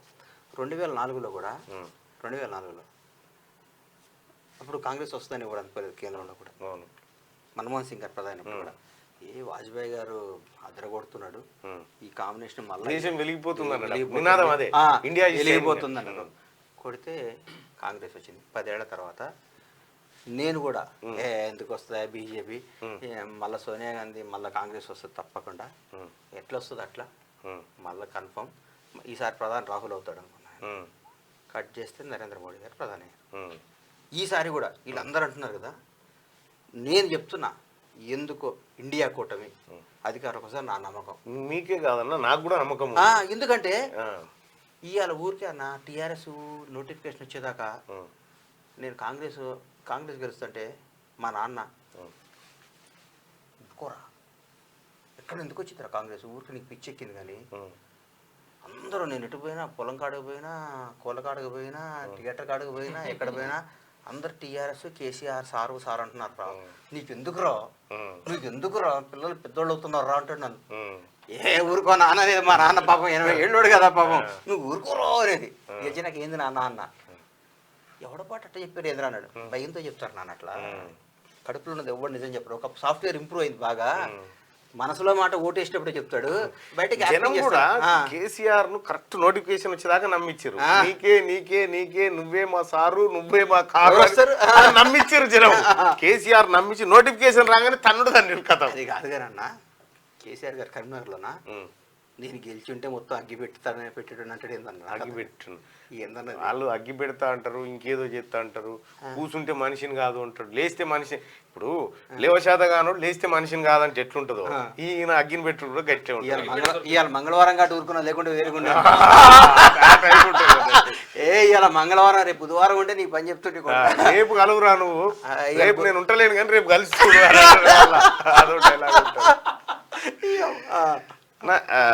యాక్టింగ్ లో మీ మొట్టమొదటి సినిమా వినోదం అన్న. ఎస్వి కృష్ణారెడ్డి మా గురుగారు డైరెక్షన్లో వినోదం సినిమా. నాకు నంది అవార్డు వచ్చింది టెలిఫిలింలో. అప్పుడే టీడీపీ గవర్నమెంట్లో నాకు తెలిసి 25 నంది అవార్డు వచ్చిందన్న. నేను నంది అవార్డు గ్రహీతను. మొదటి సినిమా నాకు టెలిఫిల్మ్ యాక్ట్ చేసి ఒక ఆర్ట్ ఫిలిం ఈటీవీ రామోజీరావు గారి నిర్మాతానికి స్త్రీ నైజం అని చేస్తే అది నాకు నంది అవార్డు వచ్చిందన్న. ఇప్పుడు నాకు నటుడిగా నేను పెద్ద సక్సెస్ఫుల్ మ్యాన్ కాదన్న. అన్న అతి మళ్ళా నాకు వేషం ఇవే అన్న వేషం ఇవే అనుకునే పరిస్థితి ఉండేది. నేను నిర్మాతగా సక్సెస్ అయ్యాను. నటుడిగా అంటే పర్లేదు, బండ్ల గణేష్ ఉంటే ఈ సినిమా ఆడుతుంది అన్న ఫీలింగ్ ఎప్పుడూ లేదు. ఏపీలో షర్మిల గారు కాంగ్రెస్ పార్టీ అధ్యక్షురాలుగా ఉన్నారు. అక్కడ ఆమె 175 స్థానాల్లో పోటీ చేస్తామంటున్నారు. ఇంకోవైపు మీ గురువు గారు, మీ ఆరాధ్య దైవం అయినటువంటి పవన్ కళ్యాణ్ గారు అక్కడ విపక్ష కూటమిలో ఉన్నాడు. ఆమెకు ఎవరు కోటేయమంటారు? జనం ఇష్టం అన్న, కానీ ఆంధ్ర రాజకీయాలు నేను మాట్లాడానన్న. అంటే నాకు కొంచెం నాకు కొన్ని మనసు చంపుకొని నేను ఊరికే అబద్ధాలు అన్నాను. ఇప్పుడు పవన్ కళ్యాణ్ కాంగ్రెస్ పార్టీ అంటే చూజ్ చేసుకుంటారు. ఇక్కడ నేను కాంగ్రెస్ పార్టీనే కదన్న, నేను కాంగ్రెస్. మీ ముందు ఆ 2 ఆప్షన్స్ ఉన్నప్పుడు పవన్ కళ్యాణ్ లేదంటే కాంగ్రెస్ పార్టీ అధికారంలో ఉండాలి, పవన్ కళ్యాణ్ గారు బాగుండాలి. ఇదేం లాజిక్ నువ్వు ఇది ఒక్కటే నన్ను వదిలే. ఇప్పుడు తండ్రి గొప్ప తల్లి గొప్ప అన్నట్టుంటే నీకు తెలియదు. నాకు ఆయన అంటే నాకు కాంగ్రెస్ పార్టీ అధికారంలో రావాలి, రాహుల్ గాంధీ ప్రధాని కావాలి, పవన్ కళ్యాణ్ గారు బాగుండాలి. ఎప్పుడన్నా పవన్ కళ్యాణ్ గారిని కాంగ్రెస్ పార్టీ వైపు పోదాం బాస్ నాకు అంత నేను అన్నను. నాకు రాజకీయాల మీద ఇప్పుడు మాట్లాడలేదు కూడా, ఎప్పుడు అన్నను. ఎందుకంటే ఆయన ఇష్టం, ఆయన ఒక స్టార్ నాయకుడు, ఆయన రూట్ అయింది, నా రూట్ నాది. నా కాంగ్రెస్ అధికారంలో రావాలి అని తప్ప ఇంకో ధ్యాస లేకుండా అన్న. రేపు పవన్ కళ్యాణ్ గారు అంటాడు కాంగ్రెస్ పార్టీని ఓడించాలని అంటాడు. నేను గెలిపియాలంట, అది రాజకీయాల వరకే. కాంగ్రెస్ పార్టీ గెలవాలి, రాహుల్ గాంధీ ప్రధాని కావాలి రేపు పార్లమెంట్లో, అంతే నా ఏమంతే. ఆయన ఎక్కడ బొమ్మట అక్కడ పోయి పనిచేస్తారు. రాహుల్ గాంధీ ప్రధాని కావటం, కాంగ్రెస్ అధికారం అవటమే ఆయన నెక్స్ట్. అంటే ఎప్పుడు కూడా కాంగ్రెస్ పార్టీ అధికారం కోల్పోయిన తర్వాత ఎప్పుడు కూడా వేదికల మీద కనిపించినటువంటి బండ్ల గణేష్ గారు అధికారంలోకి రాగానే వెంటనే తెర మీదకి వచ్చిండు అనేటువంటి వాళ్ళకు మీరు చెప్పేసాం. డిసెంబర్ 7వ తారీఖున అధికారంకి వచ్చింది. అక్టోబర్, నవంబర్, డిసెంబర్ ప్రెస్ మీట్లు కానీ, గాంధీ భవన్లో మాటలు కానీ, తెలంగాణలో 7వ తారీఖు అధికారంలోకి వస్తుంది. 9వ తారీఖు ప్రమాణ స్వీకారం చేయబోతున్నాం. రేవంత్ రెడ్డి ముఖ్యమంత్రి కాబోతున్నాడు, పార్టీకి వస్తుంది అని తిరిగింది, ప్రచారం చేసింది, ప్రెస్ మీట్ పెట్టి. నేను ఇప్పుడు డేట్ మనం చెప్తే కాదు కదన్నా, మీరు నొక్కితే వస్తుంది. నవంబర్, డిసెంబర్, అక్టోబర్, ప్రతి నెల చూడండి, చూసుకోండి మీరు. ఇప్పుడు తెలంగాణ రాష్ట్రంలో కాంగ్రెస్ పార్టీ అధికారంలోకి వచ్చింది. సరే, దాంట్లో ప్రజలు తర్వాత కేసీఆర్ పాత్ర కూడా ఉంది కాంగ్రెస్ పార్టీ రావడానికి. ఆయన లేకుండా సాధ్యం కాదు, ఎందుకంటే ఆయన నియంతగా తయారయ్యాడు కాబట్టి ఇక్కడ సాధ్యమైంది. ఇప్పుడు మొన్న పార్లమెంట్ ఎన్నికలకు సంబంధించి అభ్యర్థులు అప్లై చేసుకోవాలంటే మీరు ఎక్కడి నుంచి అప్లై? మల్కాజ్గిరి ఏం చేసిన మల్కాజ్గిరి నుంచి ఇప్పటికి కూడా ఉంది. వస్తుందని నమ్మకం ఉందా? వస్తే నమ్మకం ఉంది, రాకపోయినా నేను బాధపడను, నేనైతే ఇబ్బంది పెట్టను. ఇప్పుడు కూడా ఎందుకంటే కమ్మ సామాజిక వర్గానికి టికెట్ ఇవ్వాలి. 40 లక్షల పాపులేషన్ ఉంది తెలంగాణ రాష్ట్రంలో కమ్మ సామాజిక వర్గం. ఎక్కడో సార్ కమ్మోలకి తీయాలి కదా, అవుట్ ఈ 17 సీట్లు ఒక్కొక్క సీట్ అన్న కమ్మోలకి ఇవ్వాలి కదా. మొన్న రేణుకా చౌదరి గారికి ఇచ్చినారు కదా రాజ్యసభ ఇచ్చారు, తప్పులేదు. ఇప్పుడు 40% అంటే పార్లమెంట్ రాజ్యసభ గారు రేణుకా చౌదరి గారికి రాజ్యసభ ఇచ్చారు, తుమ్మల గారికి మంత్రి పదవి ఇచ్చారు. అవన్నీ తప్పులేదు, చాలా బాగా చేస్తున్నారు. రేవంత్ రెడ్డి గారు కమ్మోలకు బ్రహ్మాండంగా చేస్తున్నాడు, అందులో డౌట్ లేదు. ఇప్పుడు కూడా పార్లమెంట్లో డెఫినెట్గా ఒక పార్లమెంటు కమ్మోళ్ళకి ఇస్తారు కదా, ఒక లోక్సభ ఇస్తారు కదా, అంటే కమ్మాళ్ళకి అవకాశం వస్తుందేమో, వస్తే అందులో నేను ఉంటానేమో అని ఆశ. అంటే సరే మీ ఆశ తప్పలేదు, కానీ తెలంగాణ జనాభాలో 1,67,84,000 మంది ఉన్నటువంటి బీసీలకు మాత్రం సరైన రాజకీయ న్యాయం జరగట్లేదు కాంగ్రెస్ పార్టీలో అనేటువంటి. జరుగుతుందన్న, జరుగుతుంది. రేవంత్ అన్న చేస్తాడన్న, చేస్తాడు, నా మాటనండి. ఆయన ఏందో నాకు తెలుసు. ఒకవేళ మీ టికెట్ ఒక బీసీకి త్యాగం చేయాల్సి వస్తుంది ఇయ్యన్న అంట, బ్రహ్మాండంగా ఇయ్యన్న అంట. నాకు కాంగ్రెస్ పార్టీ 10 ఏళ్ళ అధికారంలో ఉంటాం కావాలన్న. ఎందుకంటే మన ఆ చెట్టు బాగుంటేనే మన నీడగా ఉంటుంది మనకు. మన చెట్టు ఎండిపోతే మనం దెబ్బతింటాం. మన తాత్కాలిక కోపం రావచ్చు, ఆ క్షణం ఆవేశం రావచ్చు. అమ్మో మన చెట్టు నాకు తెలుసు కదా 5 ఏళ్ళు గత ప్రభుత్వంలో మనం పడ్డాం కదా, మన చెట్టు నీడనీయద్దు. ఆ చెట్టు నీడ మనకి కావాలి. ఇప్పుడు చెట్టు ఎండితే నరేంద్ర మోడీ గారు దేశ ప్రధానిగా సక్సెస్ అయ్యారని మీరు భావిస్తున్నారు? పబ్లిసిటీలో సక్సెస్ అయ్యారని భావిస్తాం. పబ్లిసిటీ బాగుంది, పిక్చర్ బాగాలేదా? పబ్లిసిటీ బాగుంది, చాలా బాగుంది పబ్లిసిటీ. రేపు అంటే వాళ్ళు రామ్ రామ్ రామ్ అంటే త్రేతాయుగం. రాముడు శ్రీరామచంద్రుడు కొన్ని వేల సంవత్సరాల నుంచి ఉన్నాడన్న. భారతీయ జనతా పార్టీ 45 ఏళ్ళ నుంచి ఉందన్న. రాముడు మావాడు అంటే ఎట్టన్నా, భద్రాద్రి రాముడు. శ్రీరామచంద్రుడు ఒక చరిత్ర, అది భగవంతుడు. ఆయన క్రీస్తుపూర్వం భగవంతుడు శ్రీరామచంద్రుడు కథ. రాముడు దేవుడు అన్న, ఏడుకొండల వాడు మా దేవుడు అని నేను చేసుకుంటే ఇట్లా మనం పుట్ట చరిత్ర అన్నది. దేవుడిని ఓన్ చేసుకోకూడదు ఎవరు. జై శ్రీరామ్ మనకి కదా, నేను దేవుడు మనకి లేడు, గణేష్ కదన్నా. నేను చేసే పూజలు, నేను చేసే భక్తి మనం చాలా గొప్పగా చేసుకుంటాను. నేను హిందువుని, నేను విపరీతంగా మీరు నిన్న 7ంటికి వస్తా అని చెప్పే కదా, అరే రావుకాలం 8ంటికి ఉందని చూసుకున్నాను నేను. చూసుకురా? అరే నాకు భయం, రావుకాలంలో బయలుదేరాను, నాకు అమావాస్య ఏంటి నేను చేయను, నాకు కొన్ని సెంటిమెంట్లు ఉంటాయన్నా. నేను గాడ్ ఫియర్ మ్యాన్ని, దేవుడు భక్తుడిని. ప్రతి ఫ్రైడే కానీ సాటర్డే కానీ కంపల్సరీ టెంపుల్కి వెళ్తా, 10 నిమిషాలు దండం పెట్టుకుంటా. కానీ నేను కష్టం వచ్చినా కానీ భగవంతుడు మనకి ఇట్లా రాసి పెట్టింట్లే అనుకుంటా, కానీ నేను ఎవరిని నిందించను. అందుకని దైవత్వం మనకి అందరికీ దైవత్వమే. ఏ సమాజ వర్గానికి, ఎవరికైనా, ఏ మతానికైనా వాళ్ళ దేవుడి మీద వాళ్ళ గొప్ప విశ్వాసం.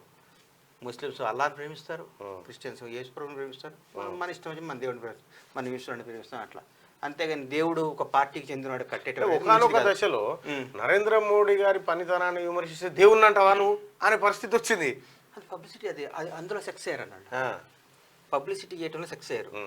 మేము మనుషులం కాదు, మేము దేవుళ్ళము, మేము అందరిలాగా పొద్దున్న టిఫిన్ చేయము, అందరిలాగా కాలకృత్యాలు తెచ్చుకోము, మాదొక జన్మ, మాదొక బ్రీడు అని పబ్లిసిటీ చేసుకుంటే సక్సెస్ అయ్యారు. మీరు ఎక్కడ చదువుకున్నారన్నా? మొత్తం షాద్ నగర్లో మొగలికి ఇద్దరికి జెడ్పీహెచ్పీ స్కూల్లో 6th, 7th, 8th, 9th అక్కడ చదివినా అన్న. 10th సద్దానగర్ అని షాబాద్ మండల్లో సద్దానగర్ అని అక్కడ 10th క్లాస్ చదువుకున్నా. 10th ఎగ్జామ్ షాబాద్లో. Government schools? గవర్నమెంట్ అని. ప్రైవేట్ స్కూల్ స్తోమత అప్పుడు మా ఫాదర్ లేదు. Intermediate Andhra junior college. Government junior ఉన్నారా ఫ్రెండ్స్? ఎందుకుంటారన్న, బాగుంటారు. ఎందుకుంటారు? ఇంటర్మీడియట్ అయినా తర్వాత ఇంటర్మీడియట్ వ్యాపారం ఎవరు చెప్పకన్నా ఇంటర్మీడియట్ ఫెయిల్ అయినా వచ్చేసి ఈ చెప్పేదేముంది, దానికి చెప్పేదేముందన్నా. చాలా మంది దాదాపు 15,000 మంది నువ్వు చెప్తుంది చూస్తా ఉన్నారు అక్కడ. అదేనా? అంటే మీరు చెప్పినా చెప్పకపోయినా చెప్పాల్సింది చెప్తారు. కానీ బండ్ల గణేష్ గారి టార్గెట్ ఏందన్న రాజకీయాల్లో? అంటే సాదా సీదాగా పార్టీ ఉండాలి, ఇవి కాకుండా చట్టసభలో ఉండాలి, మీకంటూ ఒకటి ఉంటుంది, చట్టసభలకు పోవాలి, పోతా కూడా. ఎట్లా టార్గెట్ రీచ్ అయ్యేది ఎట్లా? కాంగ్రెస్ పార్టీలో ఎప్పుడైనా మనకి వస్తుంది, టికెట్ వస్తుంది, పదవి వస్తుంది, మనం అనుభవిస్తాం, చట్టసభలో ప్రజాసేవ చేస్తాం, ఉంటా అంతే. తెలంగాణ రాష్ట్రంలో ప్రస్తుతం 100 రోజుల పరిపాలన పైన ప్రజల్లో కానీ మిగతా వాళ్ళు ఎలాంటి అభిప్రాయం ఉంది మీరు గమనించిన కాదు? న్యాయంగా ఈ పబ్లిసిటీలు ఈ సోషల్ మీడియాలు పక్కన పెట్టేస్తే అనుకున్నాయి వీళ్ళు మొత్తం పిసికి పెండని పిసికి ఆగం చేసిపోయారు కాబట్టి ఇంత ఘోరంగా ఉంటుందని నేను కూడా ఊహించలేదు. ఇన్ని అప్పులు తప్పు ఉండేది మా బాగానే చేసి ఉంటారులే వీళ్ళు ఇవ్వదే అనుకున్నా కానీ 7 లక్షల కోట్ల అప్పులు ఏందన్నా ఘోరం అన్న. 7 లక్షల కోట్ల అప్పులు చేసి జీతాలు 1వ తారీఖు 18వ తారీఖు 20వ తారీఖు కూడా మా ఫ్రెండ్స్ మిసెస్ టీచర్ ఆమె ఉండేది పని ఎప్పుడు పడింది శాలరీ అంటే 18వ తారీఖు పడేది అనేది. 2 నెలల్లో 1వ తారీఖు జీతం ఇస్తున్నాం కదా, ఫస్ట్ నెల 4వ తారీఖు ఇచ్చారు కదా, ఇది ఫస్ట్ సక్సెస్. 1వ తారీఖు జీతం రావటం వల్ల మనిషి సైకలాజికల్గా స్టడీగా ఉంటాడు. మనం 10వ తారీఖు జీతం అంటే టెన్షన్ బిల్డ్ అవుతుంది. వాడు ఇన్స్టాల్మెంట్లు కట్టుకోవాలి, కిరాణా షాపులో పైసలు ఇవ్వాలి, పిల్లల ఫీజులు కట్టుకోవాలి, కొన్ని ఇంపార్టెంట్ నిత్యావసరాల వస్తువుల దగ్గర నుంచి ప్రతి ఒక్కటి 1వ తారీఖు అనేది మనకు చిన్నప్పుడు అంతే కదా. ఫస్ట్ కిరాణా షాపుకి పోతే మొత్తం పట్టి ఇస్తే వాడు గట్టి పెట్టేది, పైసలు ఇచ్చేది, తెచ్చుకునేది. మన మిడిల్ క్లాస్ మెంటాలిటీ అది. 10వ తారీఖు జీతం వస్తే కిరాణా వాడు 15 రూపాయలు ఆయిల్ 18 రూపాయలు ఇస్తాడు. ఎందుకంటే మీరు 1వ తారీఖు తీసుకుంటే నెలకు క్రెడిట్. ఇప్పుడు మేము మొక్కసాలు ఉన్నాయన్న, మేము నెల రోజు సైడ్ కొంటేనేమో 2200 అంటాడు, క్యాష్ కొంటే 2100 అంటాడు. ఏదైనా వాడి వ్యాపారం అదే కదా. అట్లా ఎంత ఇబ్బంది పెట్టేదంటే జీతాలు. ఇప్పుడు 1వ తారీఖు రావడం సక్సెస్. 6 గ్యారెంటీలు ఫ్రీ బస్సు చాలా సక్సెస్. 10 లక్షల బీమా సక్సెస్. మన నిన్న gas cylinder success, insurance success అన్నీ చేసుకుంటూ వస్తున్నారన్న. మీరు ఊరికే నువ్వు అది చేయలేదు, నువ్వు ఇది చేయలేదు, నువ్వు రాగాలి కరువు 90 రోజుల్లో కరువు వచ్చిందా అండి? లాస్ట్ నువ్వు కట్టిన డ్యామే బొక్కలు పడే, నీళ్ళు వదిలితే మొత్తం పగులుతుంది అంటారు. మేము పగిలినా మాదే బాధ్యత, అది కూలిపోయిన మాదే సంబంధం, ప్రజా నష్టం జరిగిన మాదే బాధ్యత. వాళ్ళని ఒక బిల్లు పాస్ చేసి ఏమని చెప్పండి, రేవంత్ అన్న పట్టుకుని అన్న వదులన్న నీళ్ళు ఏం కాదు ఏమైతే చూద్దాం అని చెప్పొచ్చు. రేపు పెద్ద ప్రమాదం జరిగే అయితే అది మరి పగిలితే 200 లారీలు 100 పగిలితే ఒక ఇల్లు ఉంటుంది అన్న, 2 పిల్లల మధ్య ఇల్లే కూలుతుంది కదన్నా. అక్కడ ఏమంటాడు, పాడైంది పన్ను కాదు వెన్నుముక్క అని చెప్పి కేసీఆర్ పై మంత్రి పొంగులేటి ఫైర్ అయ్యిండు. కేసీఆర్ అవినీతి జబ్బు మేడిగడ్డకే కాదు అన్నారం సుందిలకు కూడా పాకింది. నీచమైన భాషకు ఆద్యుడు కేసీఆర్. కాళేశ్వరం కేసీఆర్ అవినీతి అహంకారం మూర్ఖత్వానికి నిదర్శనమని మండిపాటు. అక్కడ కేసీఆర్ ఏమంటారు, 2 పిల్లలు జర్ర ఇట్లా అంటే దానికి మొత్తం పోయినట్టు చేస్తారేమే అంటే, కూలింది పన్ను కాదు వెన్నుముక్కనే పోయింది. బాడీ అంతా బాగుందన్న, ఆ ఏళ్ళు మొత్తం 2 ఏళ్ళు ఇరిగిపోయినాయి. బాగా నడుస్తా ఇట్లా కష్టం మొత్తం ఉండాలి కదనా. బాడీ మొత్తం ఉంటేనే మనిషి కదనా, పరిపూర్ణమైన మనిషి. కాలో కాంగ్రెస్ పార్టీకి చేతనైతే లేదు, అందుకే కాంగ్రెస్ పార్టీ 6 నెలల్లో కూలబోతుంది ప్రభుత్వం అని చెప్పి లక్ష్మణ్ గారు బీజేపీ నాయకులు మాట్లాడుతున్నారు. ఎట్లా కూలుతుంది, సాధ్యమైతే? ఏమో లక్ష్మణ్ మళ్ళీ ప్లాన్ చేసిండే, మరి అన్నగారు ప్లాన్ చేసిండేమో. లక్ష్మణ్ అన్న కూడా చాలా పెద్ద మనిషిగా ఉండేది, ఎందుకు అట్లా మాట్లాడుతున్నాడు అనిపిస్తుంది ఒక్కసారి నాకు. చాలా జెంట్లీ మ్యాన్ అనుకునేది అన్న. 6 నెలలు ఎట్లా కూలుతుందా నాకు అర్థం కాని మిస్టరీ. అంటే మన ఎమ్మెల్యేలను కూలగొడతారా, లాక్కుంటారా ఏంది? వాళ్ళు 8 మందితో కొత్త చట్టం తీసుకొస్తారా? 8 మంది ఉన్నా కానీ అధికారం రావచ్చు, 9 మంది ఉంటే కష్టం, కానీ 8 మంది ఉంటే రాజ్యం రావచ్చు అని చట్టమైనా తీసుకొస్తారటవా? రైట్గా ఎవరికి టికెట్ ఇస్తే గెలుస్తాం, అభిప్రాయాలు సేకరించిన దీపాదాస్ మున్షి డీసీసీ అధ్యక్షులు ఎమ్మెల్యేలు ఇన్ఛార్జీలతో భేటీ. రిపోర్ట్ రెడీ చేసి హైకమాండ్కి ఇవ్వనున్న ఏఐసీసీ స్టేట్ ఇన్ఛార్జ్. రాష్ట్రంలో పెండింగ్ లో ఉన్న 13 ఎంపీ స్థానాలకు ఎంపికపై AICC state incharge Deepa Das Munshi party నేతలతో సమావేశమై అభిప్రాయాలు సేకరించారు. మీ అభిప్రాయం ఏమన్నా చెప్పిరా? అడిగినాను అన్న, కన్సిడర్ చేయండి అమ్మా, తప్పకుండా కన్సిడర్ చేయమన్నారు. మరో 6 ఎంపీ స్థానాలకు బీజేపీ అభ్యర్థులు ఖరారు. సెకండ్ లిస్ట్ లోనూ బీఆర్ఎస్ మాజీ నేతలకు ప్రాధాన్యం. మహబూబ్ నగర్ డీకే అర్ణ, మెదక్ రఘునందన్ రావు, ఆదిలాబాద్ గొడం నగేష్, మహబూబాబాద్ సీతారాం నాయక్, నల్గొండ సైదిరెడ్డి, పెద్దపల్లి గోమాస శ్రీనివాసు. దేశవ్యాప్తంగా 72 లోక్సభ స్థానాలకు అభ్యర్థులను ప్రకటిస్తూ బీజేపీ 2వ జాబితా రిలీజ్ చేసింది. తెలంగాణలోని మరో 6 ఎంపీ స్థానాలకు అభ్యర్థులను ప్రకటించింది. మహబూబ్ నగర్ డీకే అర్ణ, మెదక్ రఘునందన్ రావు, ఆదిలాబాద్ గొడం నగేష్, మహబాద్ సీతారాం నాయక్, నల్గొండ సైదిరెడ్డి, పెద్దపల్లి గోమాస శ్రీనివాస్కి అవకాశం కల్పించారు. ఖమ్మం, వరంగల్ మాత్రమే మిగిలినాయి. 4 బీఆర్ఎస్ అభ్యర్థులను కూడా ఖరారు చేసింది భారతీయ జనతా పార్టీ. కొద్దిగా అభ్యర్థుల ఖరారులో కాంగ్రెస్ పార్టీ వెనుకబడ్డట్టు అనిపించలేదా? వెనుకబడ్డదంటే మరి మీటింగ్ రేపు 15వ తారీఖు నిన్న పోయేదండి రేవంత్ అన్న సీఎం గారు, ఎల్లుండి పోతున్నారు, చేస్తారు. అంటే లేట్ అయినా కాదన్న, గెలిచే వాళ్ళని పెట్టాలన్న. ఈసారి గెలిచితేరాలే మినిమం 12 సీట్లు మనం గెలవాలన్నా. 14 అంటున్నాడు ముఖ్యమంత్రి గారు, 12 అంటే మినిమం అంటున్నా. మినిమం ముఖ్యమంత్రి గారి మాటే కావాలి, కానీ నాకు మినిమం 12 సీట్లు గెలవాలని నేను. ఇప్పుడు ఈ ప్రకటించిన దాంట్లో ఎవరైనా గెలిచినట్టు రా భారతీయ జనతా పార్టీ దాంట్లో? ఎవరన్నా ఒక్కరు అట్లా కనిపిస్తారా? మనం కాంగ్రెస్ పార్టీలో ఎట్లా చెప్తామన్నది ఓడిపోతారని చెప్పాలి కదా. మరి అందరు ఓడిపోతారు. అందరు ఓడిపోతారన్న. రైట్గా ఎమ్మెల్యేలకు ఎందుకు స్కీమ్లకు ఎమ్మెల్యేలకు లింక్ వద్దు. ఇప్పుడు కేసీఆర్ దెబ్బ పడ్డది అదే. ప్రతి ఎమ్మెల్యే స్కీమ్లు ఇచ్చుడు పెట్టుడు తోటి వాడు నచ్చినోడికి ఇచ్చుడు, మిగతా వాళ్ళకి దెబ్బ పడ్డది. 22,000కు పైగా బాండ్లు జారీ. రాజకీయ పార్టీలకు విరాళం ఇచ్చేందుకు కేంద్రం తీసుకొచ్చిన ఎలక్టోరల్ బాండ్లకు సంబంధించిన వివరాలను ఎన్నికల సంఘానికి ఎస్బీఐ అందజేసింది. 2019 ఏప్రిల్ 1 నుంచి 2024 ఫిబ్రవరి 15 వరకు 22,217 బాండ్లు జారీ చేశామని ఎస్బీఐ పేర్కొంది. ఇక అమెరికా సైన్యం కల్పించుకుంటే అనుయుద్ధమే. ఉక్రెయిన్కు మద్దతుగా అమెరికా తన సైన్యాన్ని పంపితే అనుయుద్ధం తప్పదని రష్యా అధ్యక్షుడు పుతిన్ పశ్చిమ దేశాలను హెచ్చరించారు. ఆ కారణంగా ఉక్రెయిన్పై అణ్వాయుధాలు ప్రయోగించాలని తాము అనుకోవడం లేదని చెప్పి ఆయన చెప్తా ఉంటే, ఇక లోక్సభ చదవనా లోక్సభ ఎన్నికల తర్వాత రాష్ట్రంలో బీజేపీ సర్కార్ కాంగ్రెస్ ప్రభుత్వం పడిపోతే దానికి వాళ్లే బాధ్యులు. లక్ష్మణ్ మన పార్టీ పడిపోతే దానికి వాళ్లే బాధ్యులా? ఏంది లక్ష్మణ్ అన్న, పెద్ద మనిషి మీరు, ఎంతో మంచి వాళ్ళు మీరు, ఇట్లా ఏందని ఇట్లా మాట్లాడతారు ఏంది లక్ష్మణ్ అన్న మీరు? ఎట్లా పడిపోద్ది అన్న? 10 ఏళ్ళు ఉంటామన్న అధికారంలోకి, ధర్మంగా కూలగొడతారా మీరు? చెప్పండి, న్యాయమే చెప్పండి. ప్రజలు నిలబెట్టి తెచ్చుకున్న పార్టీని, ప్రజా పార్టీని, ఇందిరమ్మ రాజ్యాన్ని కూలగొట్టి మీరేందన్నా మమ్మల్ని బాగా చేయడానికి సహకరించండి. మేము తప్పు చేస్తే ఎత్తి చూపియండి, తప్పయా ఇది ఇట్లా చేయండి అని చెప్పండి. మాకు 65 మంది ఎమ్మెల్యేలను ఇచ్చి మేము పార్టీ అధికారం వస్తే మమ్మల్ని 6 నెలలు కూడా మమ్మల్ని ఉండనీయటానికి ఎందుకని అంత? 10 ఏళ్ళు కేసీఆర్ గారు ఉన్నప్పుడు బాగానే ఉందా మీకు? 10 ఏళ్ళు కేసీఆర్ గారు ఉంటే బాగానే ఉందా అన్న మీకు? మేము 6 నెలలు రంగాల మా మీద మీకు ఎందుకన్నా అంత కోపం లక్ష్మణ్ అన్న? అట్లా అనకండి అన్న, అట్లా మాట్లాడకండి. మీరు ఎంపీగా పోటీ చేయండి, మీరు సీట్లు తెచ్చుకోండి, ట్రై చేయండి, తప్పులేదు. కానీ మమ్మల్ని పడగొడతాం ఏంది? దానివల్ల మీకు వచ్చే లాభం ఏంది? ఇది ఈ కామెంట్ బీఆర్ఎస్ ఓ సచ్చిన పాము అని ఆయన కామెంట్ చేసిన ఆయనే చెప్తా ఉన్నాడు. ఇది ఏకీభవిస్తారా లక్ష్మణ్ గారు కామెంట్ తోటి? అది ఏకీభవిస్తా. రైట్గా ఫోన్ ట్యాపింగ్ పై సిట్టు. సిపి స్థాయి అధికారిని చీఫ్ గా నియమించే యోచనలో ప్రభుత్వం. ప్రణీత్ రావు విచారణలో బయటపడుతున్న గత సర్కార్ అక్రమాలు. 5 జిల్లాల్లో సీక్రెట్ వార్ రూమ్స్. వరంగల్లోని మాజీ మంత్రి ఆధ్వర్యంలో ఆపరేషన్. ఒకే సామాజిక వర్గానికి చెందిన 28 మంది పోలీసులతో టీం. లాగర్ రూమ్ నుంచే వార్ రూమ్ కు కీలక డేటా.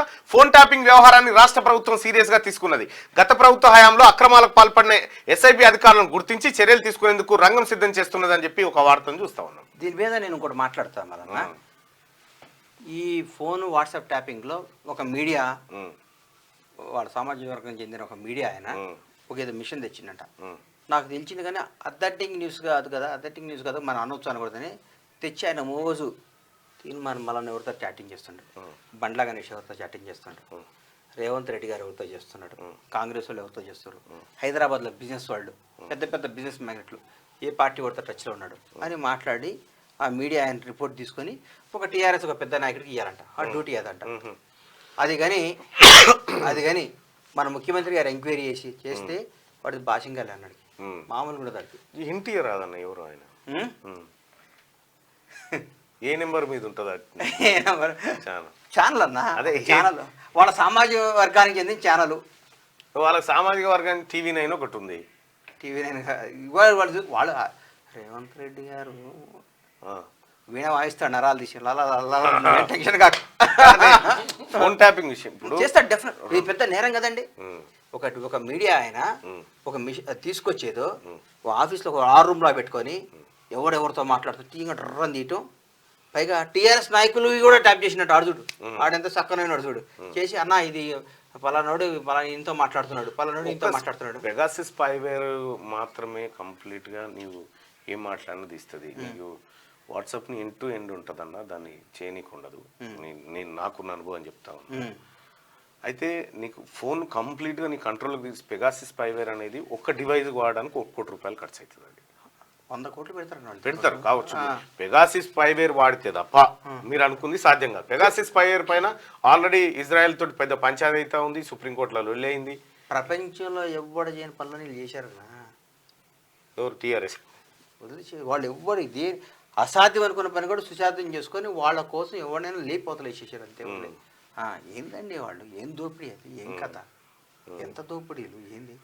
100 లక్షల వేల కోట్ల భూములు ఏంది? ఒక సంతకం వాళ్ళు ఇష్టం వచ్చిన ఆఫీసులో వేసుకుంటారు, సంతకం పెట్టమంటారు. ఆడ బాలకృష్ణరావా ఏంది, ఏం కృష్ణ శివబాలకృష్ణ ఎంత చిన్న ఆఫీసర్ అండి ఆయన. ఆయన జీతం ₹1,00,000 1,50,000 ఉంటుంది. ఆయన దగ్గర 4,000 కోట్లు ఉందంటన్నా. 4,000 కోట్లు అట్లా కనీసం 100 మంది వేస్తే మన 6 గ్యారెంటీ వెళ్ళిపోవన్నా. ఏ వాళ్ళకి వెళ్ళిపోతాయి, ఇంకా మిగిలితాయి పైసలు.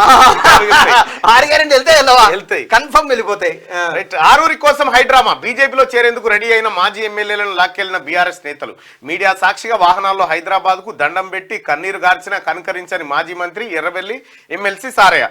మార్గ మధ్యలో జనగామ శివారు పెంబర్తి వద్ద వాహనాలను అడ్డుకున్న బీజేపీ లీడర్లు కిందికి దింపే క్రమంలో చెరిగిన ఆరూరి షర్ట్ అంటూ అండ్లుంటేంది ఇండ్లుంటేంది రెండు ఒకటే కదా. వాళ్ళిద్దరు ఒకటే కదా. బీజేపీలో ఉన్న బీఆర్ఎస్ లో ఉన్న పెద్ద ఈయనకు తెలుస్తలేదు ఇంకా అది.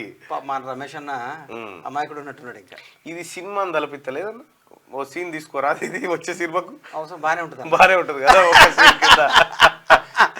బాగానే ఉంటుంది. ఇక్కడ ఇగో ఇది ఆయన ప్రెస్ మీట్ పెడితే ప్రెస్ మీట్లకి నేను ఎత్తుకొని పోయారు అన్న.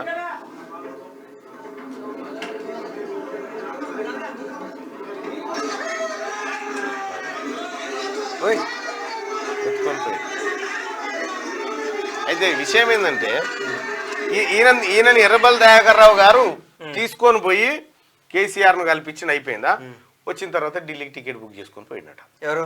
ఈ ఆరూరి రమేష్. మళ్ళా స్పెషల్ ఫ్లైట్ లో పోతాడు దయాన్న, ఢిల్లీకి బయటపడినట. ఎప్పుడు ఈ రోజా? నిన్న పోయినట. ఇక నిన్న ఈ హైడ్రామా అంతా ఉత్తదే కనిపిస్తా ఉంది. అయితే భారతీయ జనతా పార్టీలో చేరడానికి బాగా ఆసక్తి చూపిస్తా ఉన్నారు కొంతమంది. ఇంకో కొంతమంది కాంగ్రెస్ లో చేరడానికి ఆసక్తి చూపిస్తా ఉన్నారు. టీఆర్ఎస్ లో చేరినోడు ఒక్కడ కనిపించలే నాకు ఈ మొద రోజుల కాలంలో. టీఆర్ఎస్ భవిష్యత్ కథమేనా ఇంకా? ఆ పార్టీ జెండా ఎజెండా బీఆర్ఎస్ ఫస్ట్ టీఆర్ఎస్ పేరు మార్చుకుంటే అనే ఛాన్స్ ఉంటుందేమో. మళ్ళీ మార్చామంటారా? ఎందుకు మా అవసరం అండి ఇక్కడ. ఇప్పుడు తలనొప్పి వస్తే శారిడాన్ని వేసుకోవాలి, సరిది అయితేనేవి వేసుకో ఒక రకంగా ట్యాబ్లెట్. ఇప్పుడు అవసరం తెలంగాణ వాళ్ళకి సెంటిమెంట్ అవసరం, తెలంగాణ అవసరం. ఇంతకుముందు సార్ అక్కడ గెలిచుంటే ఆంధ్ర మొత్తం ఇండియా మొత్తం నొప్పి పెడతా అన్నట్టు కాకుండా ఇప్పుడు తెలంగాణ నొప్పి పెట్టుకునే పని చేయాలి. రైట్ గా జమ్మికుంట తహసీల్దార్ అక్రమాస్తులు 12 కోట్లు, 21 ఇళ్ల స్థలాలు, 7 ఎకరాల పొలం, కిలోన్నర బంగారం. ఆస్తుల విలువ 3 కోట్లు. బహిరంగ మార్కెట్ లో 12 కోట్ల పైనే. తహసీల్దార్ రజనీ సన్నిహితుల ఇళ్లలో ఏసీబీ దాడులు, రజనీ అరెస్టు, రిమాండ్ తరలింపు. ఒక తహసీల్దారు 120 కోట్లు ఉంటుంది అన్న, 12 పాపం తక్కువ వచ్చేది. విషయం ఏంటంటే ఈమె ఇప్పుడు దొరికింది కదా. ఇదే మా పత్రిక ఒక ఏడాది కింద హెచ్చరించింది. ఏమనంటే ఈమె అత్యంత అవినీతి పర్రైనటువంటి మనిషి ఎంఆర్ఓ. ఈమెతో ఈమెనే హెచ్చరించిందా? మేమే హెచ్చరించినాం. ఏదా బాబు ఇది ఎవరిది? ఇది ఓకే